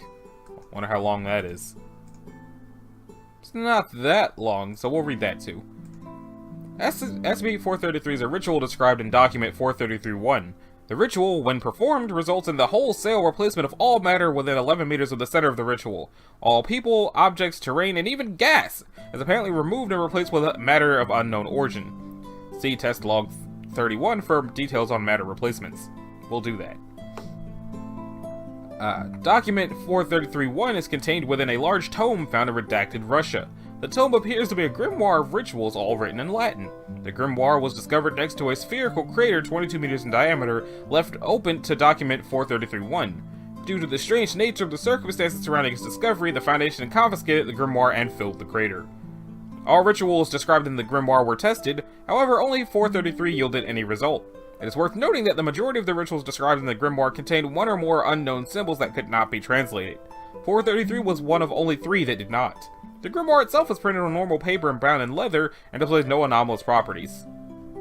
Some of the materials required for 433 include 3 human skulls, tin, potassium nitrate, ice, a coil of copper wire, and plutonium-238. Dr. Blank, the need for plutonium-238 is something of a blessing in disguise. Even if knowledge of 433 were to be leaked, the difficulty of acquisition means very few would be capable of performing it. Below is the translated text at the top of document 1 describing 433. Should the need arise to flee and you find yourself sapped of unknown symbols, do not despair. The dance of unknown symbols will guide you to safety. Be warned, even the unknown symbols may perform the dance of unknown symbols. Do not let them into our home. Addendum 1. Due to the test results of Test 8, and by consent of O5 and O5 and Dr. Blank, all testing has been suspended indefinitely. I guess we better go find out what that was. If it's even in here. It is. Test 1. This was the first attempt at performing the ritual detailed within 433. All the instructions were followed precisely by Dr. Someone and several junior researchers. In the video log, which has since been destroyed, the instant the final step of the ritual was performed, a loud crash can be heard, and the entire ritual area, including the doctor and his assistants, vanished. The area was instantly replaced by a large spherical block of stone. Analysis reveals the stone to be made of ordinary granite with no detectable anomalies in its composition. Neither the doctor nor his assistants have been located. By order of O5 Blank, all further testing must be performed using disposable dudes only. Test 2. The test is performed by Blank disposable dudes. Upon activation, the ritual area and all participants vanished, leaving behind a section of dirt roughly the same dimensions. The dirt was dark purple in color and contained several plants of unknown species. Analysis of the air revealed it to have apparently been replaced as well. Gas samples taken revealed that nitrogen and methane concentrations in the room to have increased by 5% and 2% respectively, while the oxygen concentration dropped by 6%. The actual concentration of the replaced air are theorized to have been of greater difference than that, due to the mixing of the gases upon completion of the ritual. Tests 3, 4, 5, and 6. Several attempts at performing it were made using slightly varied procedures and the items listed in the document. 3. Plutonium replaced with 239, nothing. 1 human skull replaced with orangutan, nothing. Step 7 omitted, nothing. Blank individuals instead of blank are included in the ritual area. 433 activates successfully. The ritual area is removed, but no solid matter replaces it. Instead, the entire ritual area is replaced by gas concentrations similar to those from Test 2. Test 7. Ritual performed successfully following the exact procedures outlined in the document. Ritual area is replaced by a sand-water-salt mixture, similar but not identical in composition to that of ocean water. Several fish-like creatures of unknown species are brought as well. The creatures expired shortly after arriving. Dissection of the creatures, despite being interesting from a biological standpoint, yielded no useful information as to the nature of 433. Now let's see what happened in Test 8. Ritual performed successfully, following exact procedures outlined in the document. Upon activation, the ritual area was replaced with a half-sphere composed of dark brown clay. While standing in the center of the circle was a previously unknown creature, hereby designated 433-1. While vaguely humanoid in appearance, it possessed several chitin-like plates covering various parts of its body. It was approximately 3 meters tall with gray skin and no discernible eyes or mouth. For approximately 6 seconds after it appeared, all personnel in the area reported vividly seeing a rapid succession of images, after the conclusion of which one raised its arms and vanished. With it vanished the entire area that had been transferred. The original ritual area then reappeared, complete with terrain, objects, and participants. All ritual participants, without exception, had been dismembered. Legs, arms, and heads were separated from their respective bodies via perfectly smooth, clean cuts. As well, the data expunge at the center of the ritual circle had been shattered. All personnel reported the images to be as follows. A group of nude humans appearing to perform 433-1. Several Foundation personnel reported that all humans in the images were identical to one another. A human skeleton with an instance of one standing over it. A large modern city believed to be redacted, lying in ruins. Data expunged. The night side of Earth as seen from space, no lights are evident. None of the affected individuals reported any lasting effects from the experience. So, it sounds like the test summoned some form of alien who was like, hey, guess what, the world will end, boom, bye, and then disappeared. Oh yeah, and here's your corpses back. So, next up is a meeting with myself. Better not be a meeting with myself. It's Euclid though. 433 is to be stored in a secured vault when not in use. It is not to be utilized by individuals with a history of violent psychological issues or by humanoid SCPs. All individuals utilizing or assembling 434 are to have all weapons removed from their persons. A full security team is to be on standby during all uses of 434, and all observations by psychological personnel are to be conducted from an isolated location. SCP-434 is an antique conference table. It will not function unless at least 8 chairs are placed around it. When a subject sits at 434, physical duplicates of the subject will appear in 7 of the other chairs. These individuals, referred to as 1 through 7, possess all of the subject's memories and knowledge, but seemingly only a fragment of their personality. 434 1 through 7 are aware of their temporary nature and rarely react negatively to it. When questioned on the issue, they will state that they are elements of the subject and will live in him for all his life. The individuals remain for a full day after the subject leaves the table, after which they vanish, leaving no detectable traces. However, the individuals are more than capable of assaulting each other personnel, and in rare cases, typically where the subject is mentally unstable, the subject themselves. While injuries have no lasting effect, the death of an individual results in a marked change in the personality of the subject, corresponding to the lack of the aspect embodied by that individual. 1 to 7 are as follows. 1 will not tolerate criticism and will not accept the subject has ever been at fault. 1 will always ignore evidence to the contrary. Conversation will focus on the positive aspects of the subject. The loss of 1 results in a crippling loss of self-confidence and self-esteem. 2 will act and advise the subject for their own benefit, regardless of the requirement or well-being of others. The loss of 2 will cause the subject to consistently fail to consider their own needs and decision-making to the point that it is often eventually fatal. 3 rarely speaks and does so only to counsel the avoidance of activities or effort on the subject's behalf. The loss of 3 results in the subject apparently losing the ability to sleep without chemical assistance and a deep-seated reluctance to take rest of any kind. 4 will often fixate on a specific object or quality possessed by an individual known to the subject and advise its acquisition. 4 will also react negatively to all individuals who are not the subject. The loss of 4 results in the subject losing the capacity to identify objects as theirs, and over an extended period of time, gradually erodes their sense of self. 5 will advise the subject to explore their whims and desires regardless of practicality or the presence of other requirements. The loss of 5 results in the subject no longer being able to experience enjoyment in any form of activity with the expected associated physiological damage. 4 will advise aggression, active or passive, to counter all difficulties suffered by the subject. 6 is the most likely to be violent. The loss of 6 results in the subject becoming almost entirely passive and avoiding conflict of any kind. Subjects lacking 6 will not engage in violence of any kind regardless of the situation.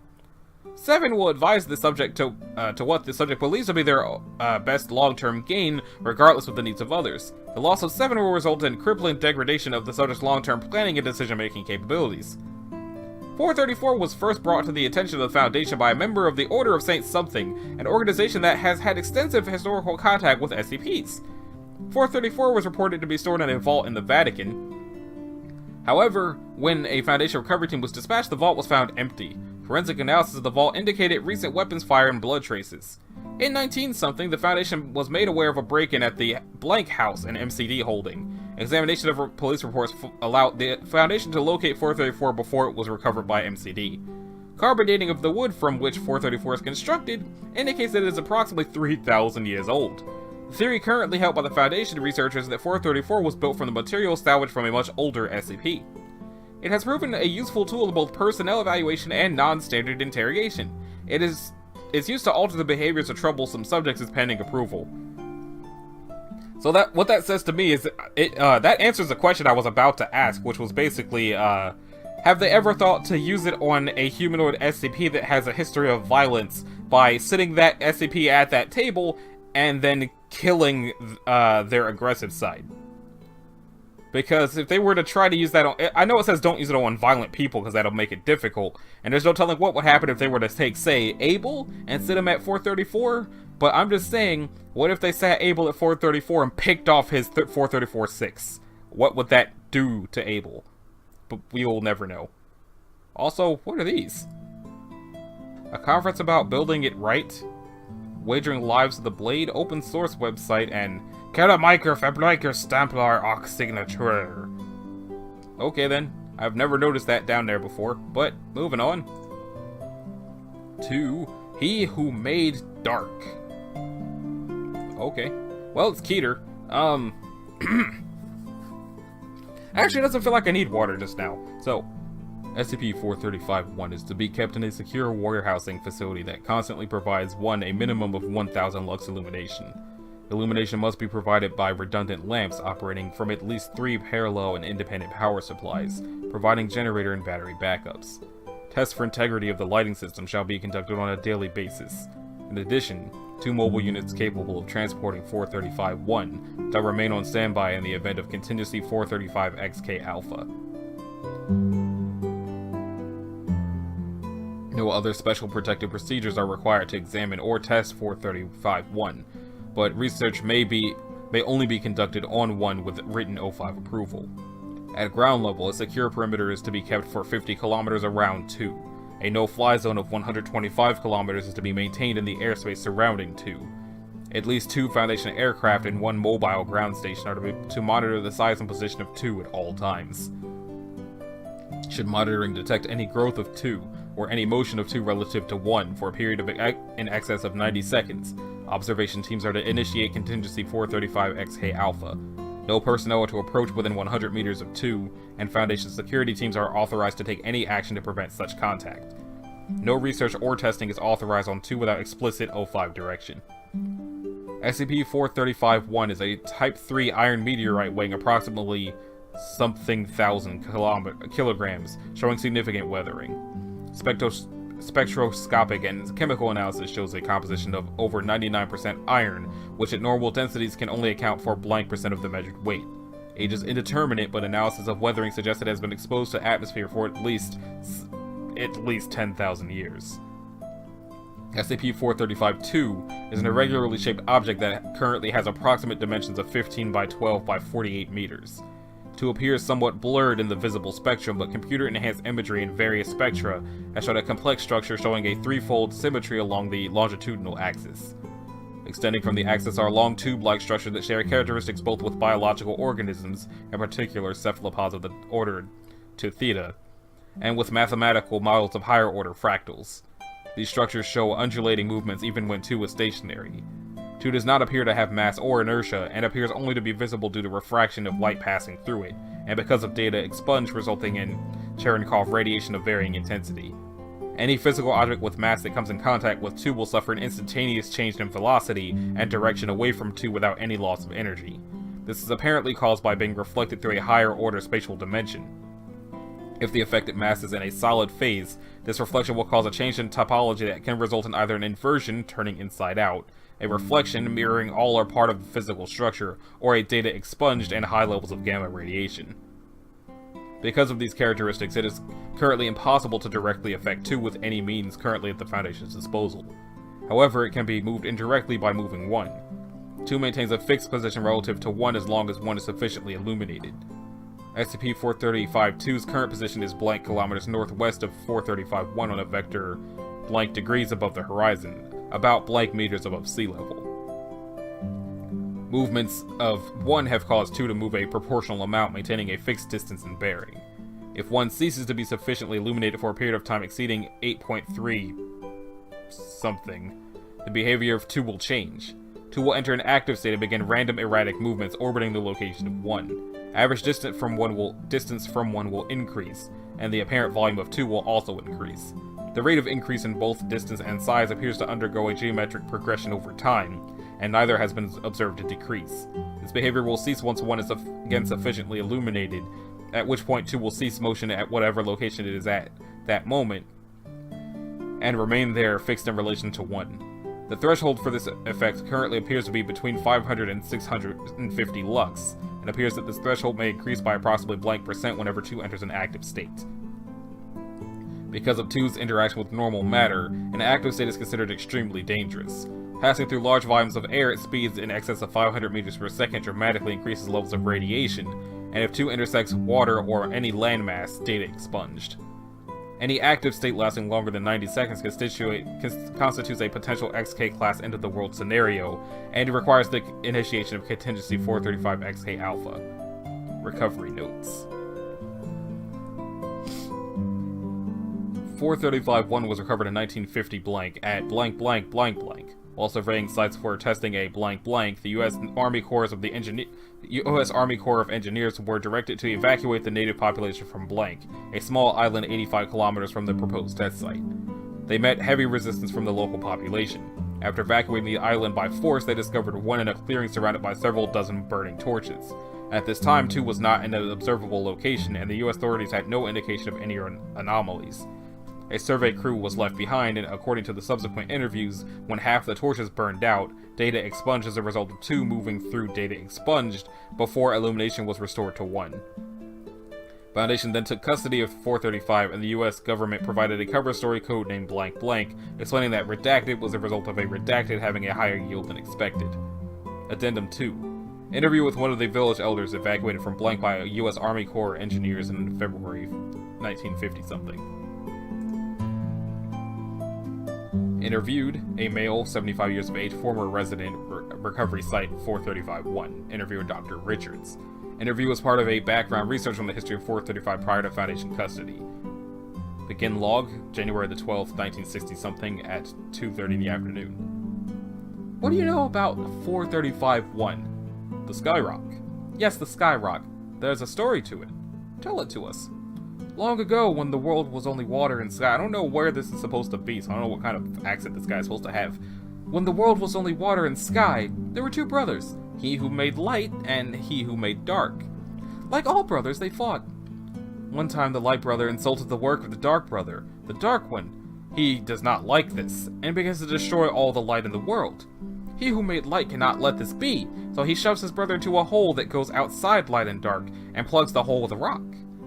Because he who made dark can only see in the dark, he who made light puts the rock in a sling and throws it around the sun so it will always stay lit, and the dark one will never see how to find his way out. That rock is SCP-435-1. That is your name for the Sky Rock. Yes, it is. How did it end up redacted? Long after the brothers fought, the Dark One's rock fell from the sky. It fell so hard that it broke the earth and raised the land and killed the first people who lived in the sea. On the earth, the sun lit it only half the time, so when darkness came, he who made dark could see to find his way.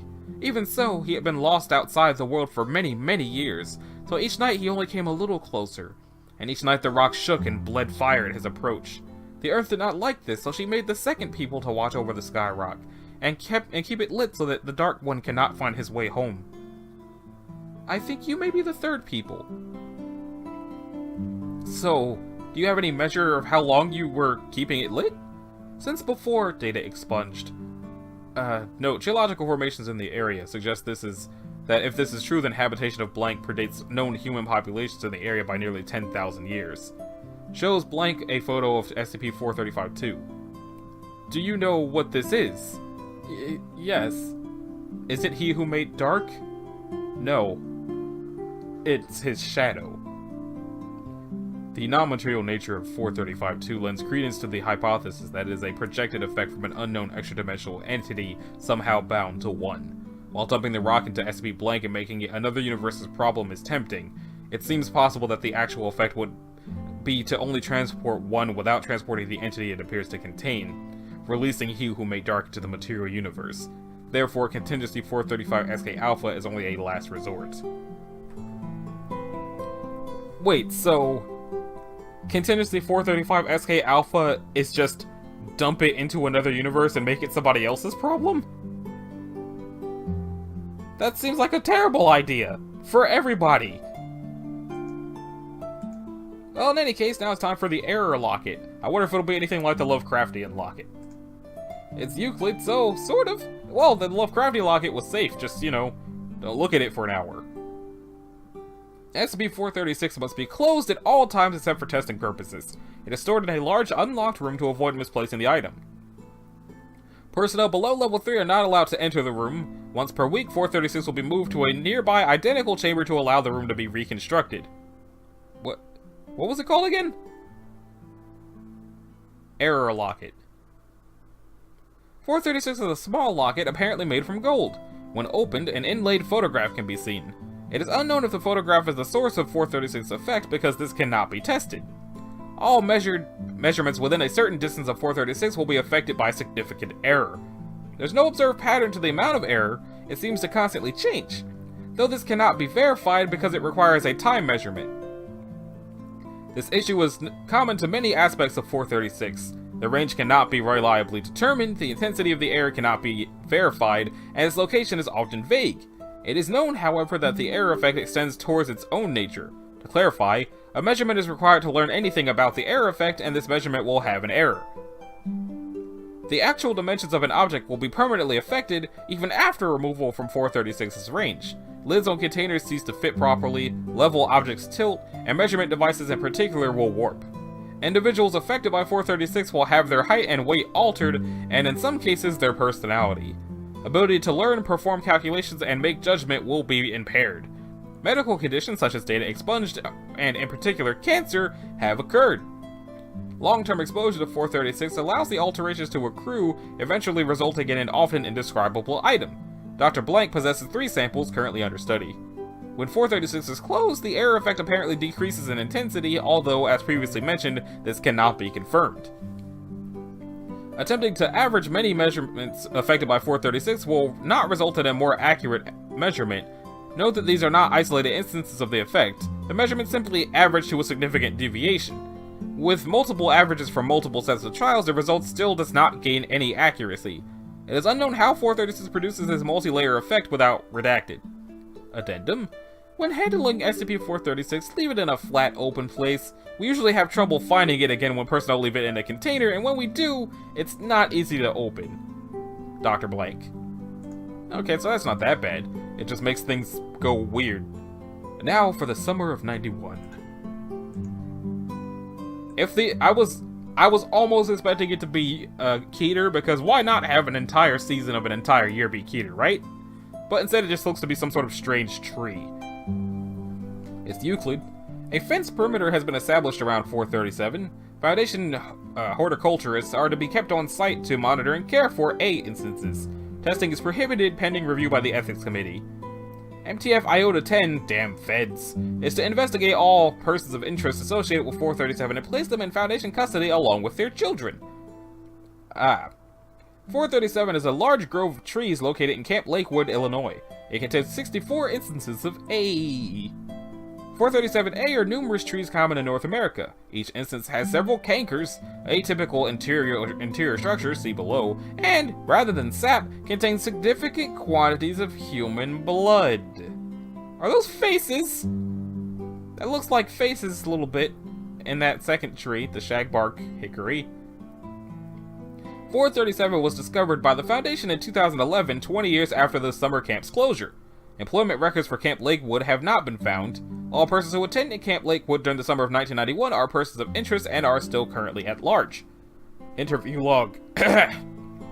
Person of interest 43715 was brought in after genetic analysis of blood samples from an instance of A led to a match in Foundation hospital records. Interviewed Samantha Blanchett. Interviewer Agent Bennett. Did you attend Camp Lakewood in 1991? Is that what this is about? Yeah, that was, wow, 2 decades ago? Wow, I was 15, I think. It really takes me back. What do you remember from your time there? Best summer ever! It was an amazing place. I was so sad to go, especially when we found out it was closing. I made so many friends there, so many great memories. I think, yeah, it's even where I had my first kiss. Did you ever see any strange trees to the south of the camp? Huh? 2 kilometers to the south, there's a grove of trees. Are you familiar with it? I mean, sure, we all were. In what sense? I mean, it was goofy kid stuff, you know? Stories the counselors would tell around the campfire. Spooky trees down the southern trail, something trapped inside of them. Go there at night, press your ear against the bark and you can hear it singing. Singing? Yeah, like I said, goofy kid stuff. Did you ever go there yourself? Silence. Miss Blanchett, or Mrs. Blanchett? Huh? Oh, sorry, no, I never went there. Too scared, I guess. That was a pretty crazy summer, you know. Sometimes I really miss that place. End audio log. Shortly after the interview, person of interest 43715 escaped custody via unknown, presumably anomalous means. Subsequent investigations found all persons of interest associated with 437 having been recently reported as missing. Well, that's weird. Medical findings. I think that is a face. Oh. From Dr. Weiss to Site Director August. Radiographic and ultrasound imaging determined the presence of humanoid skeletal structures and soft tissue in each instance of 437A. Organs are woven into the trees themselves and appear to be semi-functional. Although severely deformed, most of the bones are consistent with adolescent humans between the ages of 13 and 16. In several cases, deformation of the jaw has been minimal. This allowed us to identify certain instances-fied dental records taken before 1991. I don't think your persons of interest are the campers, Jeremiah. I suggest we sub-designate them as part of 437. As for the 437A instances themselves, I want to look into the possibility of euthanizing them. They've been in there for 20 years. When you press your ear against the bark, you can hear them. It's low and muffled, but you can hear them just fine. So, Quercus macrocarpa, aka Bur Oak, identified as Samantha Blanchett. So, SCP-2571. So, what that says to me is that 437 is actually the trees that the campers turned into, and SCP, what was it? SCP-2571 is what the trees spit out. It's gonna be a long time before we find out what that is, unless I just skip straight to it. Yeah, Jesus. Artist rendition of a tree featured in 2571, the old Craggle tree. Yeah, it's gonna be a long time before we get to that naturally. So, for now, I'm just gonna check out the addictive straitjacket of espionage, which sounds hilarious, but is probably terrible. 438 is currently deployed in the field and in the custody of Reconnaissance Team Kappa 6. Experimental proposals will not be considered at this time, however, 438B may be available. See the addendum. 438 is a white canvas straitjacket of the Posey brand, dating back to about 1930, fitted with straps of an unknown material. The jacket is designed for versatility and will fit and securely restrain some 95% of adult humans when properly adjusted. The threshold for the effects of 438 is unknown, as are the precise extent of the effects. Research is based entirely upon self-reported personal experience and is therefore unreliable save in the most quantifiable circumstances. When 438 is worn in a manner consistent with historical uses of straitjackets, the wearer falls into a comatose state combined with a continuous out-of-body experience as OB. The subject's mind effectively becomes a disembodied consciousness. This form has no physical properties, cannot interact directly with the physical world, and cannot be measured or detected by any means available to us, including other SCP objects. However, even cursory tests prove that the state is quite real. The consciousness is actually separated from the body, able to traverse vast distances instantly and effortlessly, and retains a full range of sensory perception. Memory is comparable to what the subject would have had in an unaltered state. During the coma, communication with the subject runs only one way and is possible only insofar as his or her consciousness is actually present.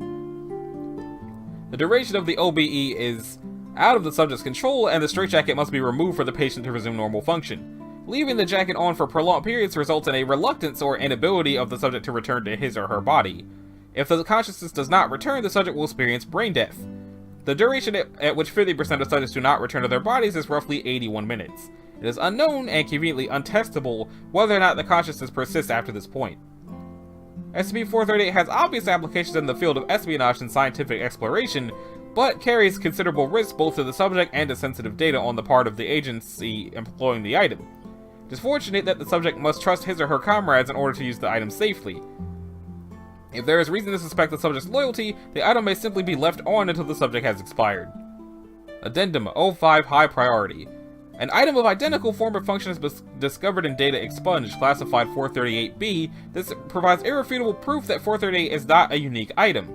Considering the potential security risk involved, acquisition of any and all others should be pursued as a top priority. Orders from 052. Whichever one of those people that happens to be. Okay. Bone Hive. I'm going to say Euclid. Ugh, jeez.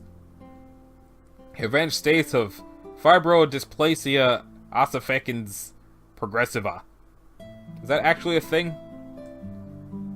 Is that actually a thing? That is actually a thing. Okay, moving on. Specimen is to be kept at Armed Research Site 45 Hazardous Life Forms Wing in a sealed, locked 38-liter, 10-gallon Type G containment unit with connected oxygen supply. Specimen is to be fed through feeding tube at 16A with approved nutritive substance XF. Handling is available to level 2 personnel and higher. 439 is an insect of unknown origin, somewhat resembling a grayish, semi-translucent Forficula auricularia common earwig. I'm not going to look that up because I don't really want to know what an earwig looks like. Approximate 2.5, approximately 2.5 centimeters in length. Originally located / obtained in mainland China in the Blankety Blank province. No other specimen has been found as of yet. It is relatively harmless when encountered on safe terms, aside from the ability to deliver a firm, painful pinch with its abdominal forceps. The true hazard this creature poses lies in its habitat construction and reproduction, which is initiated when the specimen enters the mouth of a sleeping human. This will only occur with humans.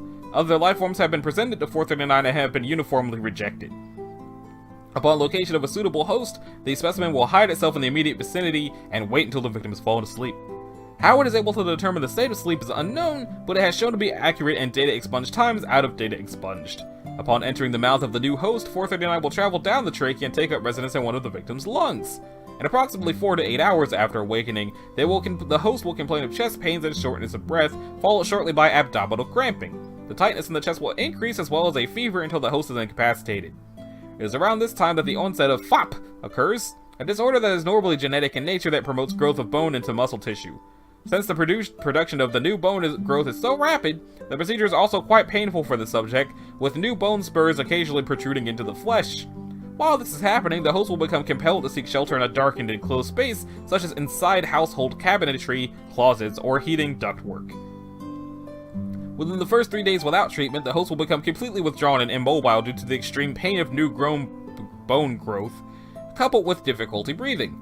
At this point, the subject's body will begin the final stage of transformation into a bone hive. Having concealed itself in its new home, the body of the host will huddle into a fetal position, don't know why they spelled it like that. Entire portions of the skeletal structure will shift along data expunged until the host body is roughly spherical in nature and reduced to 3/4 of its original size. New bone protrusions will continue to grow and, if possible, anchor the body permanently to its new location. The skeletal structure is almost completely unrecognizable, having been converted to a round cage to protect the internal organs and colony. At this point, transformation is complete. The original queen that entered the host will have produced 20 to 30,000 offspring that function as workers, drones, and warriors in a typical insect hive hierarchy. Since only the queen is capable of reproduction, the rest of the hive's inhabitants are, fortunately, harmless save for large, strong abdominal forceps of the warriors. The interior of the original host is nearly unrecognizable as a human body. Certain organs are removed and used as food, while others are modified by the worker insects to serve as egg incubation chambers. An ingenious method exists of using the host's own digestive system to process pieces of organic materials collected by the warriors into a nutritive slurry that feeds both the colony and sustains the host hive structure. After 4 to 6 months, a new queen will emerge from within the ranks and choose a drone to mate with. At this point, the colony will destroy itself by rupturing data expunged, upon which the majority of the insects die. Workers and drones are unfit to survive outside the host hive, and warriors will abandon the site, wandering away, their task complete. No food will be consumed by warriors that isn't nutritive slurry produced by the hive of origin. The new queen will venture out, fertilized, to search for her own new hive. Incredibly, the trauma of evacuation is not what finally caused the biological activity to cease in the hive, but starvation. Ugh. In addition, in an experiment, Dr. Blank performed a range of tests to determine the extent of damage to a host body after it has finished the transformation into a hive. While it had been previously discovered in an autopsy that portions of the brain are hollowed out to serve as food, others are left intact, presumably to regulate what bodily functions continue. During the last round of experimentation, Blank took the opportunity to examine a hive at close range shortly after transformation. While the eyes are eventually reached and used as a food source, at the point Blank performed her examination, they were still intact. Upon opening the eyelids and examining them with a flashlight, Blank discovered that the host's eyes followed the beam. Experimentation was terminated and no further testing is scheduled. I can only assume that the doctor decided to check out the eyelids, saw the eyes move, dropped the flashlight, went, Jesus fucking Christ! And just shot it. I'm going to assume that's how that went down, and no one can tell me otherwise. Sand-based ecology. I thought that said sand-based sarcasm for some reason, so we're going to check that out. So, as of June the 19th, something, the majority of 440s in existence is located at Site Blank's large-scale wilderness observation dome, LISWAD. Standard LISWAD security protocols apply, and all observers and items placed inside the dome are to be completely sanitized of 440. The bottle in which 440 was first discovered, hereafter referred to as 440 Prime, is currently located in its security cabinet on Site Blank. SCP-440 is a sample of fine-grained sand grain of approximately 90 micrometers, that is chemically identical to typical silica-based sand. Its only difference is that it functions as if it were in a microgravity environment, regardless of the gravitational forces acting upon it. SCP-440 was found in a small glass bottle with no label on it, filled with a viscous fluid that, presumably, weighs down 440 and prevents the grains from touching. 440 is capable of giving this property to other samples of sand, essentially transforming it into 440 itself. Sands with a particle size of less than 1 millimeter do not gain this ability. I think greater than 1 millimeter. Or micrometer, probably. The process governing this conversion is believed to be based on contact, requiring 440 to be introduced into a sample of unconverted sand via compressed air. The rate of conversion from basic sand to 440 is also unknown, but it is understood that approximately 30% by mass of seed sand does not convert. When 440 reaches specific levels of concentration within an environment, an SCP-440 based ecosystem forms. Because all SCP-440 based objects, environmental and sapient, are in constant gravitational freefall, there is less evolutionary pressure on gravity-defying traits. Experiment log. March 10th something. In examination booth 66242, 2 grams of 440 injected into 4 liters of fine-grained sand via air-powered hose. On the 18th, sand to 440 conversion ceases. Approximately 1.2 liters of sand remains unconverted. Small 0.5 to 1 centimeter nodules of 440 appear, floating aimlessly in the enclosure. April the 31st of something. Request to expand experiment approved by 05 Blank to examination room 6135. 12 liters of fine-grained sand added to the room. By May the 10th of something, 3 liters of fine-grained sand remains unconverted. Larger rocks, average size 10 centimeters, float through the enclosure. First discovery of 440-based life occurs, hereafter referred to as 441. One, colloquially called dust bugs, are 6 centimeter entities somewhat resembling brine shrimp. Specimens of 1 spend their lives using their rough teeth to shear off sections of rock for consumption. Study of 1 specimens revealed they are composed entirely of undifferentiated 440. Experiment transfer to animal enclosure 42 approved, and enclosure is reseeded with blank liters of fine-grained sand. June 7th of something, floating rocks, average size 41 centimeters, compose the majority of the enclosure. 1 population increase is dramatically kept in check by new entity type hereafter 2. 2s are 75 centimeter long entities resembling rocky cephalopods, using their tentacles to push themselves off the environment to move. They are dubbed roctopods by staff. After much deliberation, 05 blank ordered Animal Enclosure 42 shipped to Site blank for expansion purposes, owing to that site's unused large-scale wilderness observation domes. They're large Luswad. As with the previous transfer, approximately data expunged of fine-grained sand was placed in the dome. September 19th, rocks and environment have an average size of 6 meters. Populations of 1 and 2 have grown as projected. Over the past week, 4 instances of a new apex predator, 3 sand snakes, are documented. 3s are 1.5 meter long entities with a snake-like body and a mouth shaped like a conventional rock crusher. 2 3s are killed before reaching full maturity, 1 from another 3, another from an attacking group of 2s. The survivors establish a territorial system within the Luswad. It is assumed that 3 specimens are composed of 440, but capturing a 3 sample has proven difficult owing to hostility by 3s. October 8th, permission to seek expansion for the environment denied by 05 blank. So there were 2 exploratory logs, which were detailed examinations of the ecology, file currently processing. Don't really feel any need to read those. So, that was the sand-based ecology. Next up is the Jacob Ram, which sounds like it's going to be some type of strange.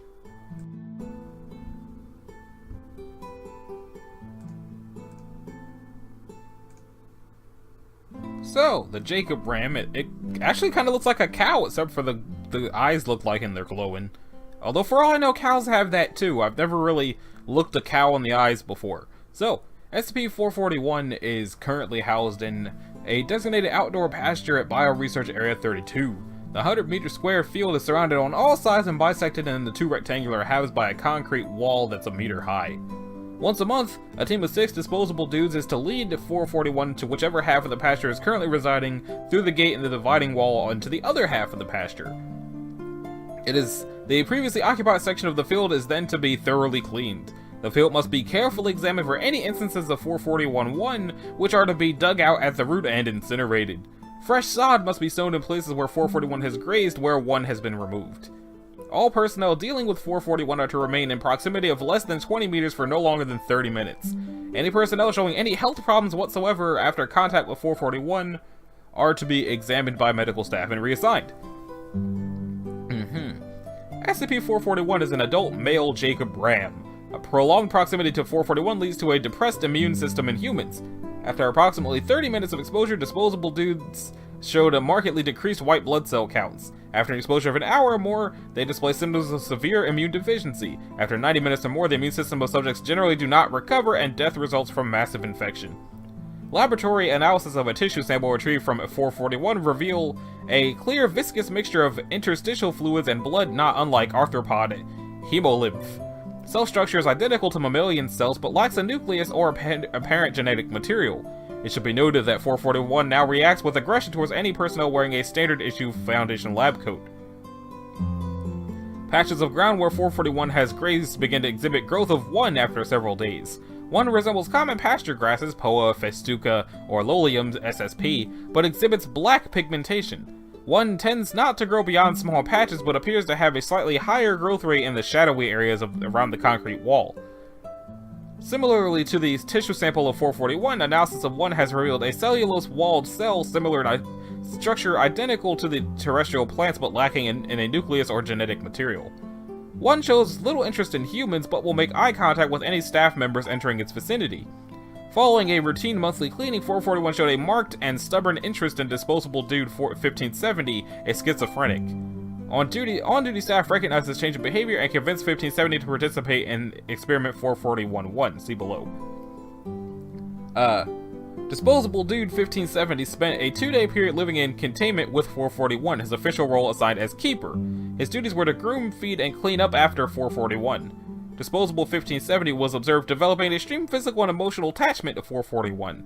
Surveillance tapes show that disposable 1570 sometimes speaking to 441, and other times sitting cross-legged on the ground in front of it silently for extended periods of time.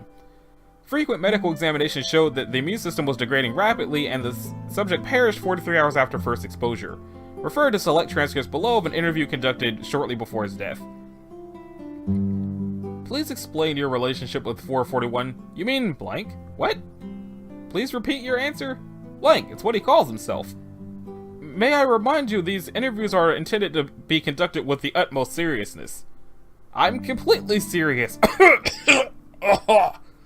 So you claim 441 is sentient? Yes, he's been waiting for someone like me. You see, he tells me things. Such things, he's waiting. Waiting for what? Doctor, have you ever felt detached from your own body? As if you were still there, still inhabiting your person, but there was this thick wall of cotton between your mind and your body. Like, you witnessed every action your body took 3 or 4 seconds after it happened? Ceases to respond to questioning at this point. A few minutes later. Have you obtained any further understanding of 441-1? Oh, the black grass! It reminds him of home.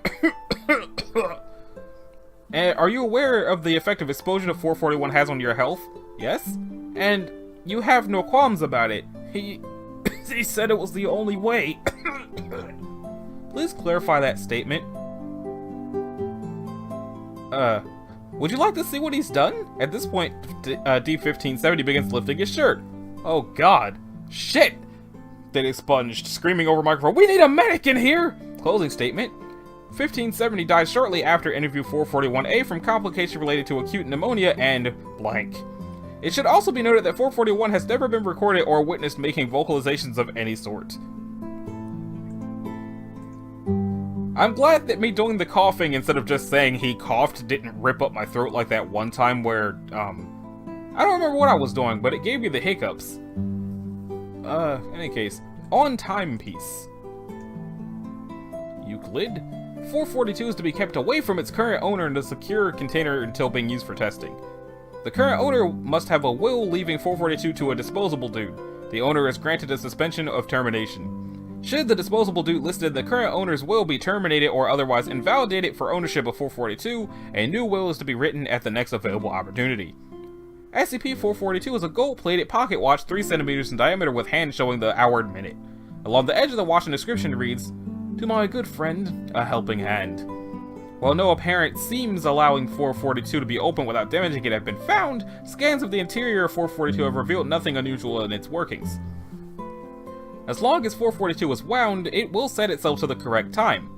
Crossing time zones or winding 442 while it displays an incorrect time results in 442 making rapid motions to adjust itself.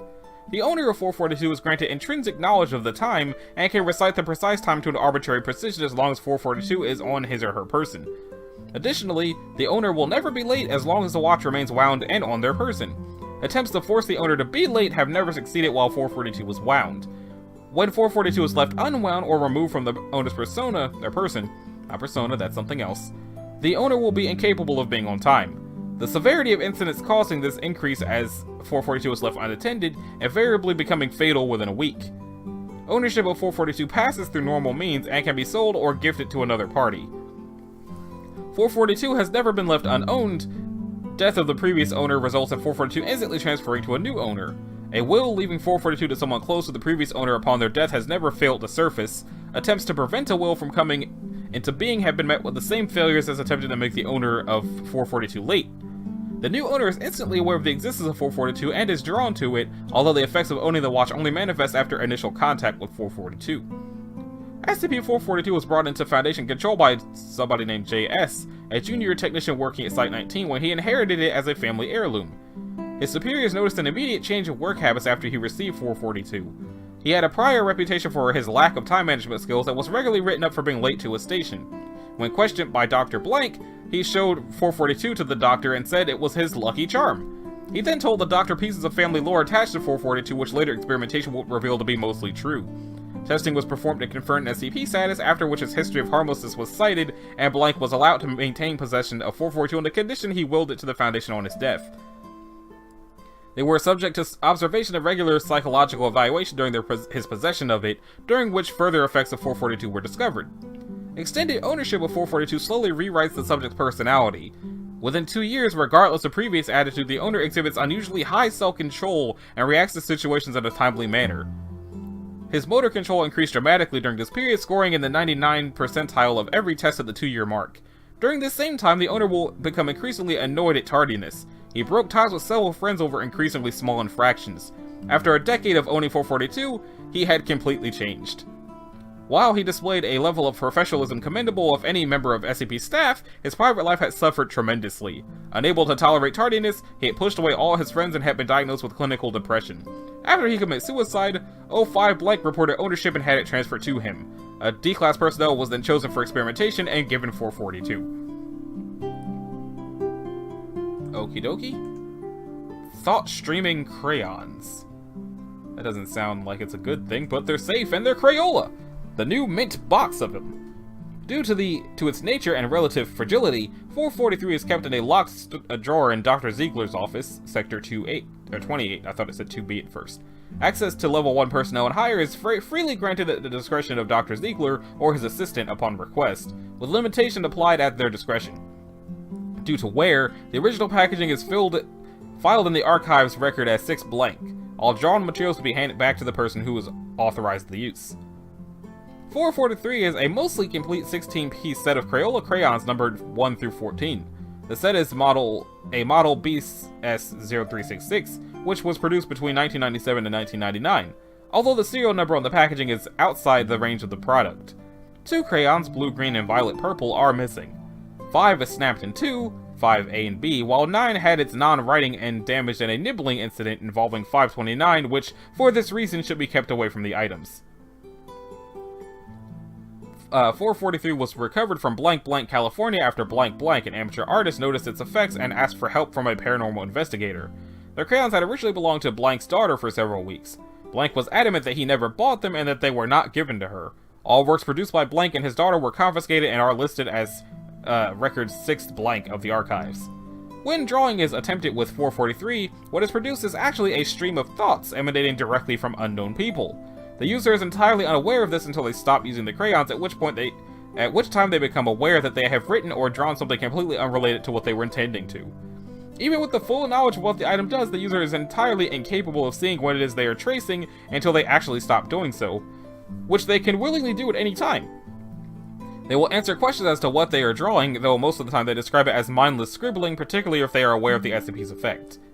Most of the time the result is a written stream of thoughts, occasionally interrupted by small icons or simplistic drawings.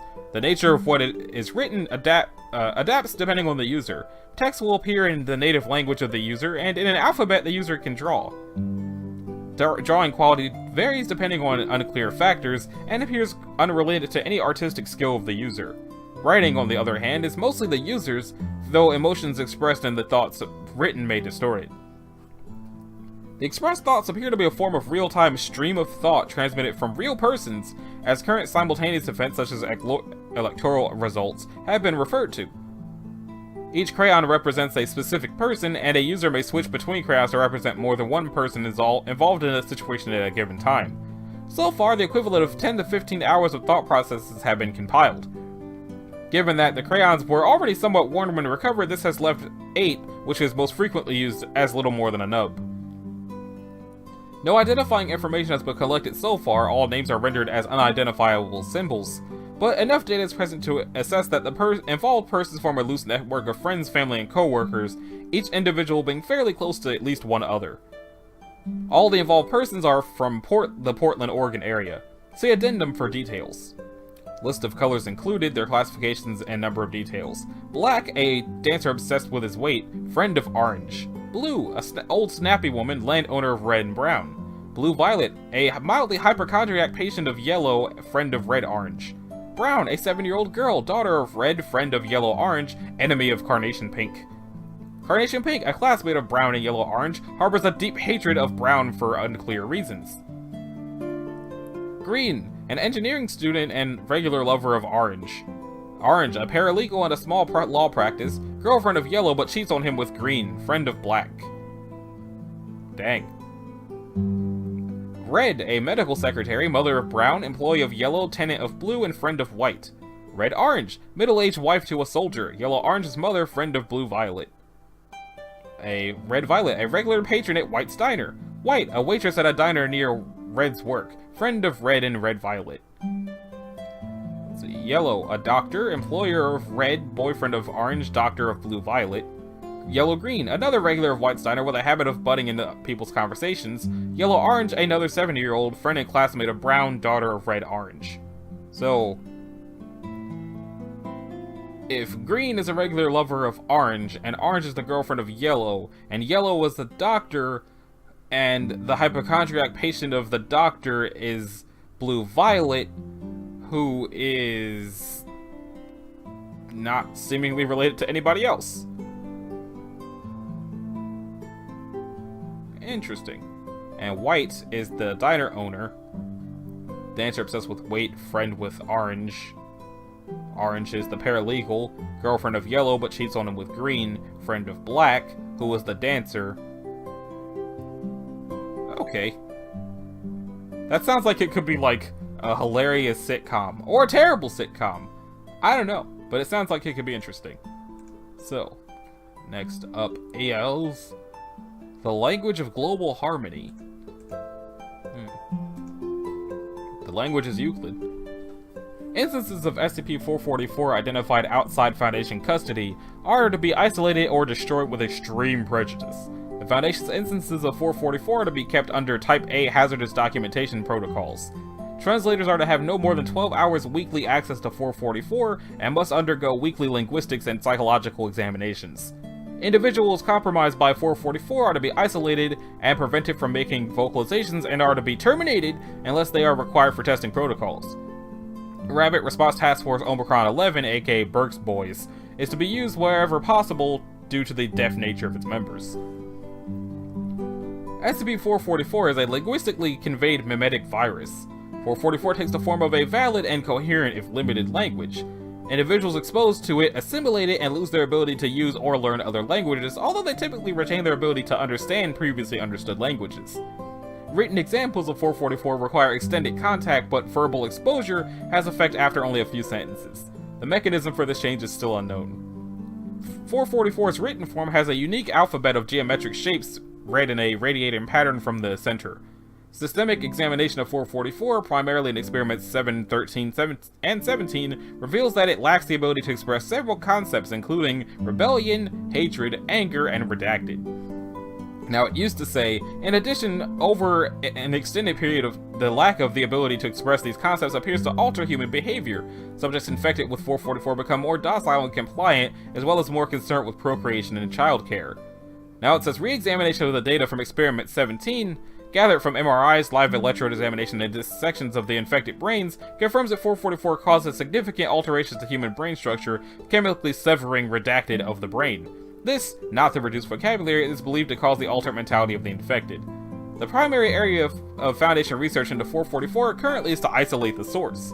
444 is considered a hostile invasive weapon since 19-something hundred and something instances of 444 exposure have been recorded, typically among migratory workers or the underclass in depressed urban areas. What's this experiment log of 7? Researchers, Mr. J. Mellows, linguistic expert. Dr. Blank, sociology expert. Blank, military assessor. Experimental parameters. It has been suggested that psychological deviations may occur as a result of long-term infection with 444 due to limitation of vocabulary. 50 disposable dudes with violent backgrounds were exposed to it and placed in a sealed environment with limited but sufficient resources. They were informed that they were not to be released at any point and their environment would not be interfered with by the Foundation. A control group of 50 disposable dudes was also maintained. Monthly terminations were suspended for both groups. Date, blank 19-something. Control group introduced to environment by end of week 2, population stands at 42. Introduced for the test group, 47. Control group, wide-scale violence and gang culture has developed. By the end of month 1, population stands at 26 with several subjects suffering from malnutrition. Group has entered stable group dynamic behind 4 dominant personalities. By end of month 1, population stands at 42. Violence escalated significantly. By end of month 6, population stands at 7, group terminated as non-viable. Test group. Group authority has dissolved, organization is functioning as an ideal anarchic commune. By end of month 1, population stands at 42 with several pregnancies. Group 1, or control group extinct. Test group 1 year after experiment commenced, population stands at 52. 1 additional unexposed category D personnel introduced. Group rapidly accepts introduced personnel as leader, showing no resistance to subjugation. Group terminated and used placed in custody to establish development in infants. Dang. Okay, infant group, progressive development confirmed, group terminated. Potential cure is still being examined. Behavior of 444 infectees will be valuable in D-class personnel if its spread could be contained. Value of 444's potential invasion tool confirmed. Well, dang. So, Dr. Wondertainment Super Paper! That is not what I meant to do. Get out of here. New link, not new window. Access to and testing of 445 must be approved by staff with level 2 security clearance or higher, and each request must include a list of tests to be carried out. Any testing must be done with the accompaniment of no less than 2 guards for the entirety of testing. Any deviation from the pre-approved list of tests will result in immediate termination of testing and a severe reprimand. Addendum. As of June something of 2000 something, 445 is to be kept permanently separated from all samples of 445 Alpha, as described in Isolation Protocol IP 445-1. The access and testing regulations given above 445 apply equally to Alpha. For more details, see Document 1. Description. 445 consists of 3 stacks of white 11 by 17 paper. Each individual leaf has the text Dr. Wondertainment Super Paper stamped on the bottom left corner. While in its natural state, 445 cannot be torn or burned, water has no adverse effects on it, and glue or tape will not stick to 445. Observation of 445 has found that its fibers are much denser than normal paper fibers at 3,000 kilograms per meter cubed, and a micro layer of unidentifiable substance is coated on each individual fiber. When 445 is folded into a representation of an object, 445 takes on the qualities of the object in question. While in its folded state, SCP-445 can only be unfolded into its original state by the person who originally folded it. It can also be rolled, and will stick to itself if slight pressure is applied. Drawing on 445 does not produce any unusual effect with the exception of any details illustrated for folded or rolled objects. A variant of 445 designated 445 Alpha was created on June something of 2000 something by exposure of 445 samples to 73. Physically, Alpha is almost identical to 45, the only difference being a slight reddish tint to Alpha. However, Alpha behaves differently to 445 when folded. See Document 1 for details. And it is in here. Before I continue with that weird voice, I believe 73 is the lady who is... Okay, that's not who I thought it was. Wait, is this Cain or is this Abel? Okay, this is Cain. So Cain is allowed to interact with the paper, and then it becomes Alpha. Testing log, Addendum 1015. Folded into a paper tube. When observed through one of the open ends, 445 acted as a handheld telescope, enhancing the view of the objects within a 25-foot distance. Folded into a Christmas tree. Remained stable when stood upright. When green and red lights were drawn onto the tree, they lit up despite the lack of a visible light source. Folded into a small knife, became sturdy and sharp, giving several researchers paper cuts when attempting to hold it. Able to hold its own against actual metal weaponry. A conical paper tube acted as a megaphone, though amplified only the folder's voice. When a volume control was drawn onto the side, the folder was able to change the volume of the megaphone. A paper cup became very rigid, able to hold extremely hot or volatile liquids without any sign of tearing or melting. A paper crane became animate much like 368, though much slower and easily catchable. Recommends research into a possible connection between the two. Folded into a paper boat and hat. When placed in water, became self-propelling at speeds up to 60 kilometers per hour. When inverted and placed on head, subject's physical attractiveness was greatly increased in the eyes of viewers. When both were performed simultaneously, both effects were achieved, with subject reported as looking dead sexy while scooting around the water upside down. A crumpled wad of paper data expunged, leaving 3D class personnel dead. Testing session ended. Origami copy of 682. Animated halfway through folding process causing Dr. G considerable injury. Testing session ended. Notes, let's not try that again. Dr. G. Why would they have tried to do that in the first place, I want to know. Addendum, on June something to 2000 something, Dr. S has requested permission to test samples of 445 in conjunction with SCP-85. He has also requested permission to expose samples of 45 to 73 to determine whether 73's ability to destroy ordinary paper by touch extends to 45. Which was 85. Is 85 the one I was thinking of? Yes, 85 is the lady who can just go to things. I wonder if it'll tell us about how both of those went. Okay. During that test that it mentioned before, approval for testing SCP-445 in conjunction with 73 was granted. He is placed in a room with one sheet of 445 and instructed to touch the paper. The sample exhibits no loss of structural integrity upon contact with him. However, the sample does change color, exhibiting a slightly reddish tinge within approximately 30 seconds of initial contact with 73. Modified 445 sample designated 45 Alpha. The doctor recommends further investigation into physical and chemical composition of 445. Alpha stored in a separate isolation chamber to prevent potential cross-contamination. So, one sheet of 445 introduced to Alpha. Sample begins exhibiting visible coloration consistent with Alpha within 90 seconds of initial contact. After approximately 600 seconds of contact, introduced sample of 445 is physically indistinguishable from Alpha. Former isolation protocol IP 445-1 established to prevent cross-contamination between 445 and Alpha. In July, 8 sheets are introduced to Alpha. Conversion occurs as before, bringing total number of Alpha to 10. Doctor begins testing on Alpha following the experimental protocol utilized on October the 15th by Doctors Blank NG. Folded into a paper tube. When observed through one of the open ends, it acted as a handheld telescope, enhancing the view within a 25-foot distance. However, subject using the telescope reported that objects viewed through it seemed somehow off. When asked to elaborate, subject was unable to specify any specific visual issue, noting only that the objects viewed through the telescope appeared sinister. A Christmas tree remained stable when stood upright. When the lights were added, they lit up despite light source, identical to those of 445. The small knife became very sharp, causing injuries to all who attempted to pick it up, ultimately severing the disposable dude's right index finger at the proximal interphalangeal joint. Eventually, subject used reinforced gloves was able to unfold Alpha sample into its original neutral shape. A conical paper tube acted as a megaphone, though amplified only the folder's voice. The amplified voice was subject to significant distortion, exhibiting what was described as a demonic growl by observers, though in all cases the speaker's voice was still unidentifiable. When a volume control was drawn onto the side, the folder was able to change the volume of the megaphone. A paper cup became very rigid, able to hold hot things. However, samples of water added to the cup became opaque and dark red in color within 15 seconds of contact.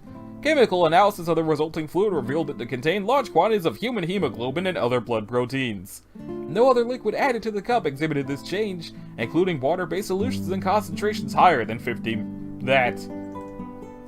A paper crane became animate, much like 368. Sample displayed aggressive and territorial behavior, repeatedly dive-bombing researchers and attacking with its beak and wings, causing minor injuries. After being caught and killed by crushing the paper crane, Sample was able to be unfolded into its original neutral shape. Boat hats. When placed in water, it became self-propelling at speeds up to 60 km per hour. Again, the sample displayed aggressive behavior, repeatedly attempting to ram nearby objects and even propelling itself out of the water to do so. When inverted and placed on head, subject began to act erratically, threatening researchers and security personnel with violence. Subject terminated. In light of these results, the doctor elects to suspend further testing on Alpha. 73 declines to comment when questioned on these findings. In light of these findings, I would like to formally request that 45 be reclassified as a Euclid-class object. And so it was. So it was not. It is still merely safe. So, that was that. And that brings us up to the human mannequin. Let's check that out. Well, it's safe. 446 is to be kept locked in its case and only removed for testing. Any clothing and accessories must be removed from 446 when not in use. See Incident 446A. Is that even in here? Yep. That's a whole thing. Description. 446 in its normal state appears to be a Caucasian female, early 20s, brown hair, 17.78 centimeters at its longest point, unusually bright blue eyes, light skin with a tattoo of the Marshall Carter and Dark logo on its lower back, 1.75 meters tall and weighing 52.16 kilograms. She's anatomically correct, at least on the outside. All physical characteristics are consistent with a living human, including skin tone and texture, eye color, and clarity of the sclera, even body heat. 446 does not respond to any communication, however, and also does not breathe or exhibit a pulse. 446 is normally stored lying on its back inside a long aluminum box with a hinged lid. 446 and its storage box were discovered and redacted by ages blank and blank. The storage box is unremarkable, aside from a plain white label listing 446's clothing sizes. When the agents attempted to lift 446 by the shoulders into a sitting position, 446 responded to their touch by sitting upright on its own. A gentle push on its shoulders from the front encouraged it to lie back down.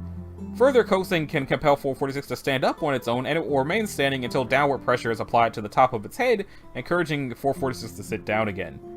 446 generally does not move without prompting of some kind, although its eyes will follow the nearest person and it will make eye contact if possible. Moving and posing of 446 limbs is also possible. Once moved into position, they will hold the established pose indefinitely. This works even in cases where delicate balancing would be required for a person, such as standing on one foot or even one hand. Attempts to push 446 over have exactly the expected effect. It makes no attempt to preserve its balance and simply falls over. A medical examination of 446 revealed additional information. See document 1A for details. Should probably check that first.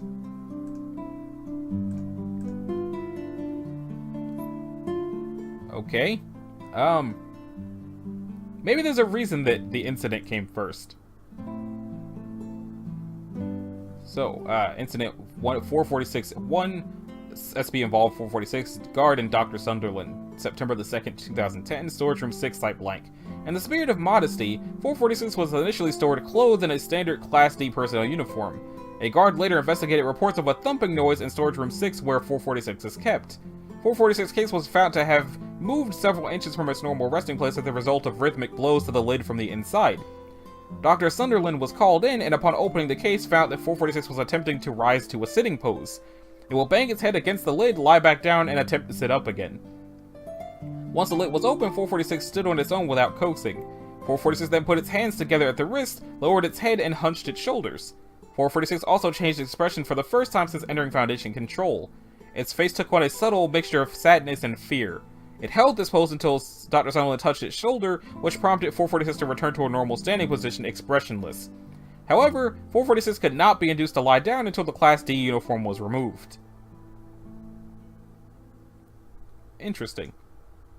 Subject is female. Physical characteristics noted as being consistent with the description in the primary SCP documentation. Subject is nude and reclined on the table. Also, as noted in the documentation, the subject's eyes follow me as I move about the examination room. Although it is unclear whether or not this subject is alive, given the lack of respiratory and cardiopulmonary functions, this examination will be conducted in the manner of an autopsy in order to gain as much insight as possible, insofar as the subject is not significantly damaged. The body is warm to the touch. There's no sign of rigor mortis or liver mortis. What the hell does that mean? I've never seen that term before. Hold on. Liver mortis, also known as hypostasis, the discoloration of the skin due to the pooling of blood in the dependent parts of the body following death. The blood pools because the heart can no longer circulate the blood. Ah, I didn't know that. The neck, torso, and extremities show no signs of injury or trauma. The skin is smooth and undamaged. A particular note is the clarity of the facial skin. There are no blemishes, nor any sign of past injury. The scalp hair is brown and the hair color is natural and uniform throughout. Moving on to the eyes, the irises are blue and the pupils are equal, measuring 0.5 centimeters in diameter. It should be noted that the pupil's size is constant regardless of light intensity, and the subject does not blink even when the surface of the eye is touched. The cornea are clear and there are no signs of that, and the sclerae or conjunctivae. Examination of the mouth by penlight reveals a blockage at the top of the throat. The opening is completely covered by a metal plate that appears to be bonded to all sides all the way around. It shifts slightly when pushed but does not dislodge. Similar blockages are observed in the ear canals, nostril, genitalia, and anus. Now onto the internal examination. X-rays previously taken of the subject show a number of irregular shaped masses throughout the body. Among these are the orifice blockages noted above. The brain, heart, liver, and kidneys are also obscured by additional masses. Before attempting the Y incision, I elected to excise a 1 centimeter square of skin from the subject's left flank. Examination of the tissue under a microscope shows nothing out of the ordinary. However, observation of the wound shows the scab tissue was visibly forming already, less than a minute after the excision. Within 5 minutes the wound is healed and there is no scarring whatsoever. Given the rapid healing of the tissue damage, the internal examination had to be quick by necessity. I hesitate to repeat the Y incision in order to examine the subject more thoroughly, at least for now. As I completed the incision, I saw the subject's lips moving silently as she continued to stare at me. We should avoid the possibility of irreparable damage until we know more about its behavior or until we located a second specimen. During the brief internal examination, I observed that the masses of the X-ray appear to be boxes made of the same metal as the blockages. They are connected to each other and to other unobstructed organs by an assortment of wires and hoses. The boxes themselves appear to be seamless and were not noticeably damaged by my scalpel or bone saw. The wire and hose connections are flush to the boxes and have no obvious means of removal. At this point, the Y incision was slowly closing as it healed. I removed the clamps and watched as the incision healed fully in just over 11 minutes with no visible scarring. The subject's lips stopped moving shortly before the wound closed completely. Unfortunately, it seems that this examination has produced more questions than answers. The movement of the eyes and mouth during the examination suggests that a degree of sapience may be retained by the subject. However, there's no concrete evidence. I can speculate that the organ boxes may be preserving the body and governing its limited and peculiar functions. But there's also little evidence to confirm this. These questions will likely remain unanswered until I can conduct a more thorough internal examination. So it sounds like the human mannequin is actually a living woman that they did something to, and the movement of her mouth was probably, like, pain. And now for the ball of green slime. It's safe. I wasn't entirely expecting it to be Keter, just because it's a ball of slime. 447-1 is to be kept within a 50-gallon clear plastic container at all times, monitored by camera by a security level 3 or higher staff member to prevent overflow. Area is to be maintained at level 1 clean room status to prevent contamination by foreign matter at a site at least 10 kilometers from any cemetery, morgue, or mortuary. Under no circumstances is 447 to be allowed to come into contact with dead bodies.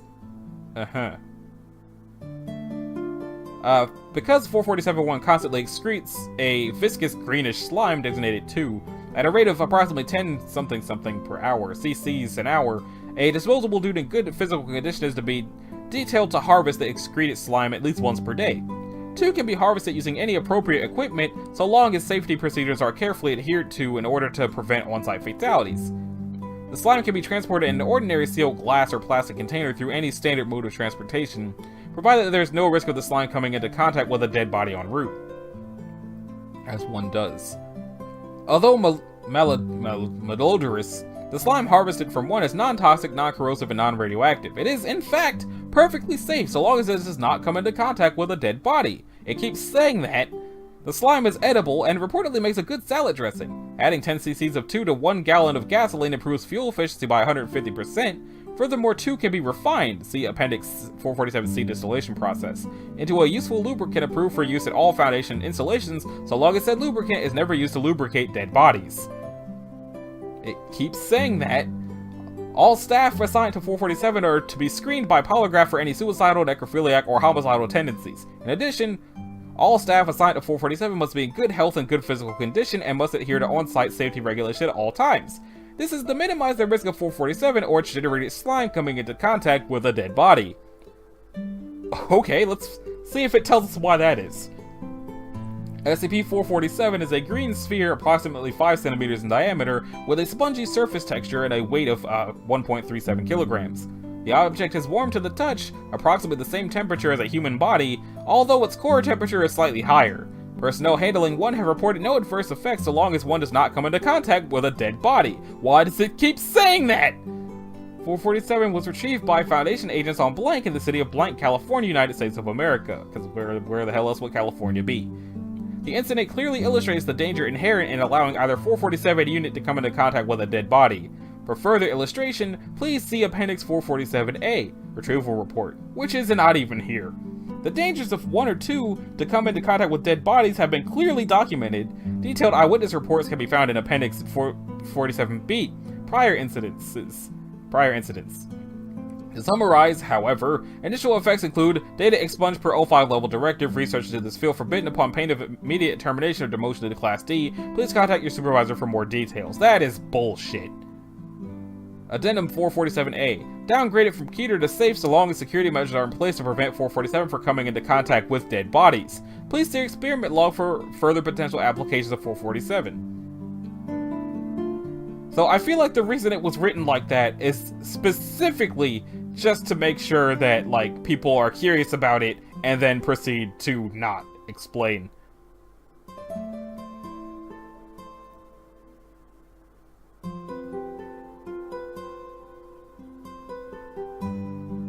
Let's see. Yeah, it's just... The experiment log, it sounds like, just goes on and on and on about why... Everybody knowing why you can't have it interact with dead bodies, but it never actually saying what happens. Also, it seems that this has something to do with Dr. Clef, which means, of course, it's trolly as all hell. So, Jack in the Box is safe. There's a lot of safe things in the 400s, unexpectedly, even if the last one used to be Keter and then changed its mind. 448 is to be kept in a 3x3x3 meter room, decorated with colorful wallpaper, warm lighting, and several small children's toys scattered about. When not under observation, object is to be kept on its pedestal at all times. Room must be kept clean and in good condition. All personnel entering the room, clearance level 2 and above and only one at a time, for any reason are reminded to smile and keep a cheerful disposition while in the presence of 448. The object appears to be a child's Jack-in-the-Box toy.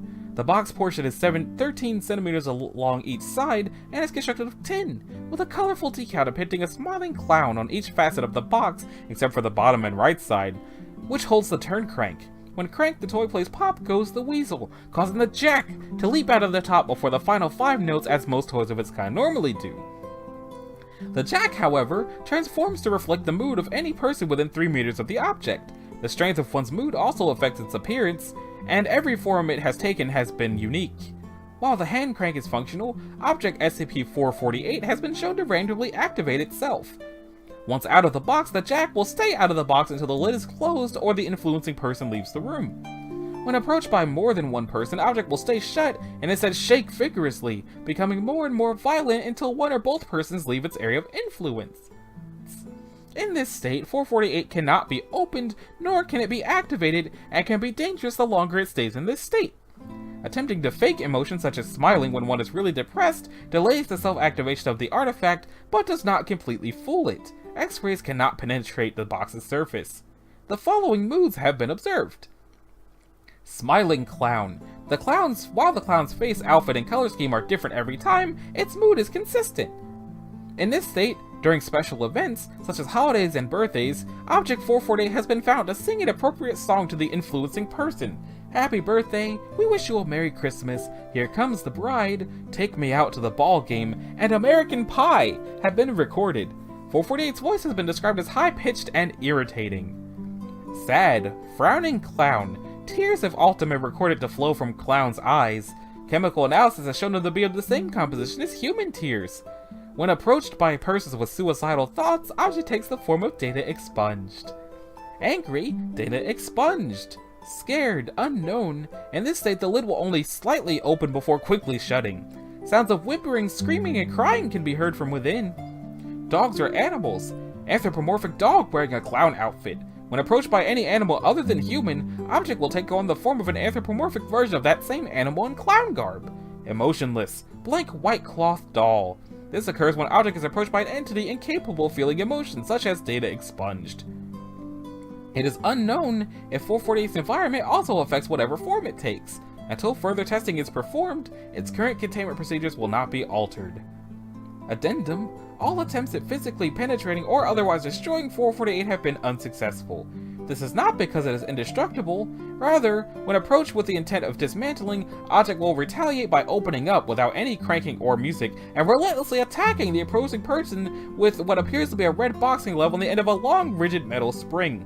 The glove itself has been recorded to be able to reach speeds of up to 235 kilometers per hour. Attempt to damage it from the outside of its area of influence with long-range weaponry result in data expunged.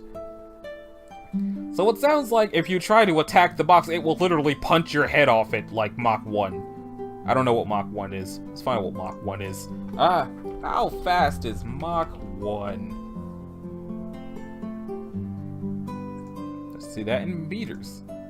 In kilometers. Okay, so it's not quite Mach 1. In any case, let's see. 235 kilometers per hour. That is 0.19 of the speed of sound. But still, don't want to get punched in the face by that. Gut dust! Well, it's Euclid. All instances of 449 are to be stored in a standard containment vault outside of testing. To minimize additional production, between 3 to 5 and 5 kilograms of A will be available for testing in a low-risk chemical storage container. Excess A generated in testing of 449 must be incinerated. A network of disposable dudes spaced no closer to 1,500 kilometers apart are to consume 1 grain of A per day to monitor for use of 449. Should use by parties other than the Foundation be detected, agents are to follow the dragnet procedure outlined in Document 449-5 to locate and confiscate the 449 instance. So... oh god, it's from the factory. Each instance of 449 is a twisting aluminum cone loosely resembling a cornucopia. Each is 40 centimeters long with a mouth approximately 15 centimeters in diameter, weighing slightly more than a kilogram. On the side of each is stamped the word joy. For unknown reasons, all instances tarnish very easily. When squeezed by a human, 449 instances produce A. The user may control the rate of production by thought, ranging from simple grains to about 6 liters per second. A is a clear crystalline substance resembling sand in texture. It may be shaped, crushed, or dissolved in water or alcohol, though not in bodily fluids other than blood. It is odorless and tasteless. Eating large quantities of 449 may cause erosion of tooth enamel, damage to the alimentary lining, and diarrhea or vomiting consistent with the consumption of other abrasive substances. If consumed in any quantity, it causes the consumer to enter a state of extreme pleasure and euphoria for up to a day, as long as it remains within the digestive tract. This effect is not modulated by dosage and takes effect immediately. A is neither digested nor externally damaged by its passage through the alimentary canal, though when excreted or removed through other means, it no longer exhibits anomalous properties. The euphoric effects of 449A cease immediately if any person within approximately 1,300 meters has more A by mass within their digestive tract. To date, all individual 449 instances have been recovered. All individuals that have been recovered from had gone to extreme lengths to retain the effects of A, including killing at least 4 other users of it, permanently residing in a boat far away from any population centers, undergoing radical gastric surgery to add an additional estimated 3 cubic meters to the digestive tract. In almost all cases, the 449 users had abandoned activities other than producing and consuming A. To date, 83 instances have been recovered out of an estimated 100. Several 449 instances were accompanied with the following note: Joy from the factory. Any will let you have joy. Interferes within 761 miles, very unfortunate, regrettable, apologies, etc. Happy way for you to be one to feel joy. Joy, joy, joy, better than joy. As much joy as you like. How much joy to have joy, how much to have sorrow without joy. You cooperate, you defect, you organize, you destroy, you use. Factory only provides. Fuck the factory. Man, every time something from the factory happens, every time, it is just so awful. Now for the abandoned federal penitentiary. Looks creepy. And it's Euclid. SCP-450 is to be kept locked and secured at all times, except for monthly maintenance and cleaning as detailed below. Any civilians or personnel who enter 450 at any other time are to be considered lost, and no rescue attempts are to be made. 450 is the death row block of the abandoned blank federal penitentiary in blank blank. Distance from the entrance to execution chamber is approximately 165.5 meters. So, the Green Mile. A complex pattern drawn in human blood is located on the wall behind the electric chair. This pattern slowly degrades over time due to normal environmental decay and must be maintained regularly. The cell block is inhabited by what appears to be one or more hostile spectral entities. Attracting the attention of said entities is invariably fatal and may or may not occur due to one of the following criteria: entering the cell block by any means other than the main door, moving at a speed greater than 0.25 meters per second, staying in the cell block for more than 25 minutes at a time, entering the cell block more than once every 24 hours, operating any electronic devices, and any sounds louder than 25 decibels. Personnel assigned to maintain the containment pattern are instructed to silently walk down the center of the main hallway at a slow but steady pace. As it takes approximately 11 minutes to walk to the execution chamber at a maximum safe rate of travel, personnel will only have 3 minutes to work on the pattern and still have enough time to reasonably guarantee a safe exit from the facility. Auditory and visual hallucinations, including spectral voices, bleeding walls, and poltergeist activity, are considered normal. Lack of same is cause for concern. Personnel are encouraged not to investigate any dead bodies, supernatural activity, or rotting remains. Fascinating! If ever there was a good way to end the 100th episode, it's with a creepy murder prison full of creepy murder ghosts. So, this has been Anashi Sasuke. This was episode 100 of Let's Read the SCP Foundation Wiki. I don't know how long I thought it was going to be, but damn if it's not long as hell. So, if you liked it, a like and a subscribe will be groovy. If you didn't, you don't need to do either one of those things, and I'll see y'all in the next one. Later.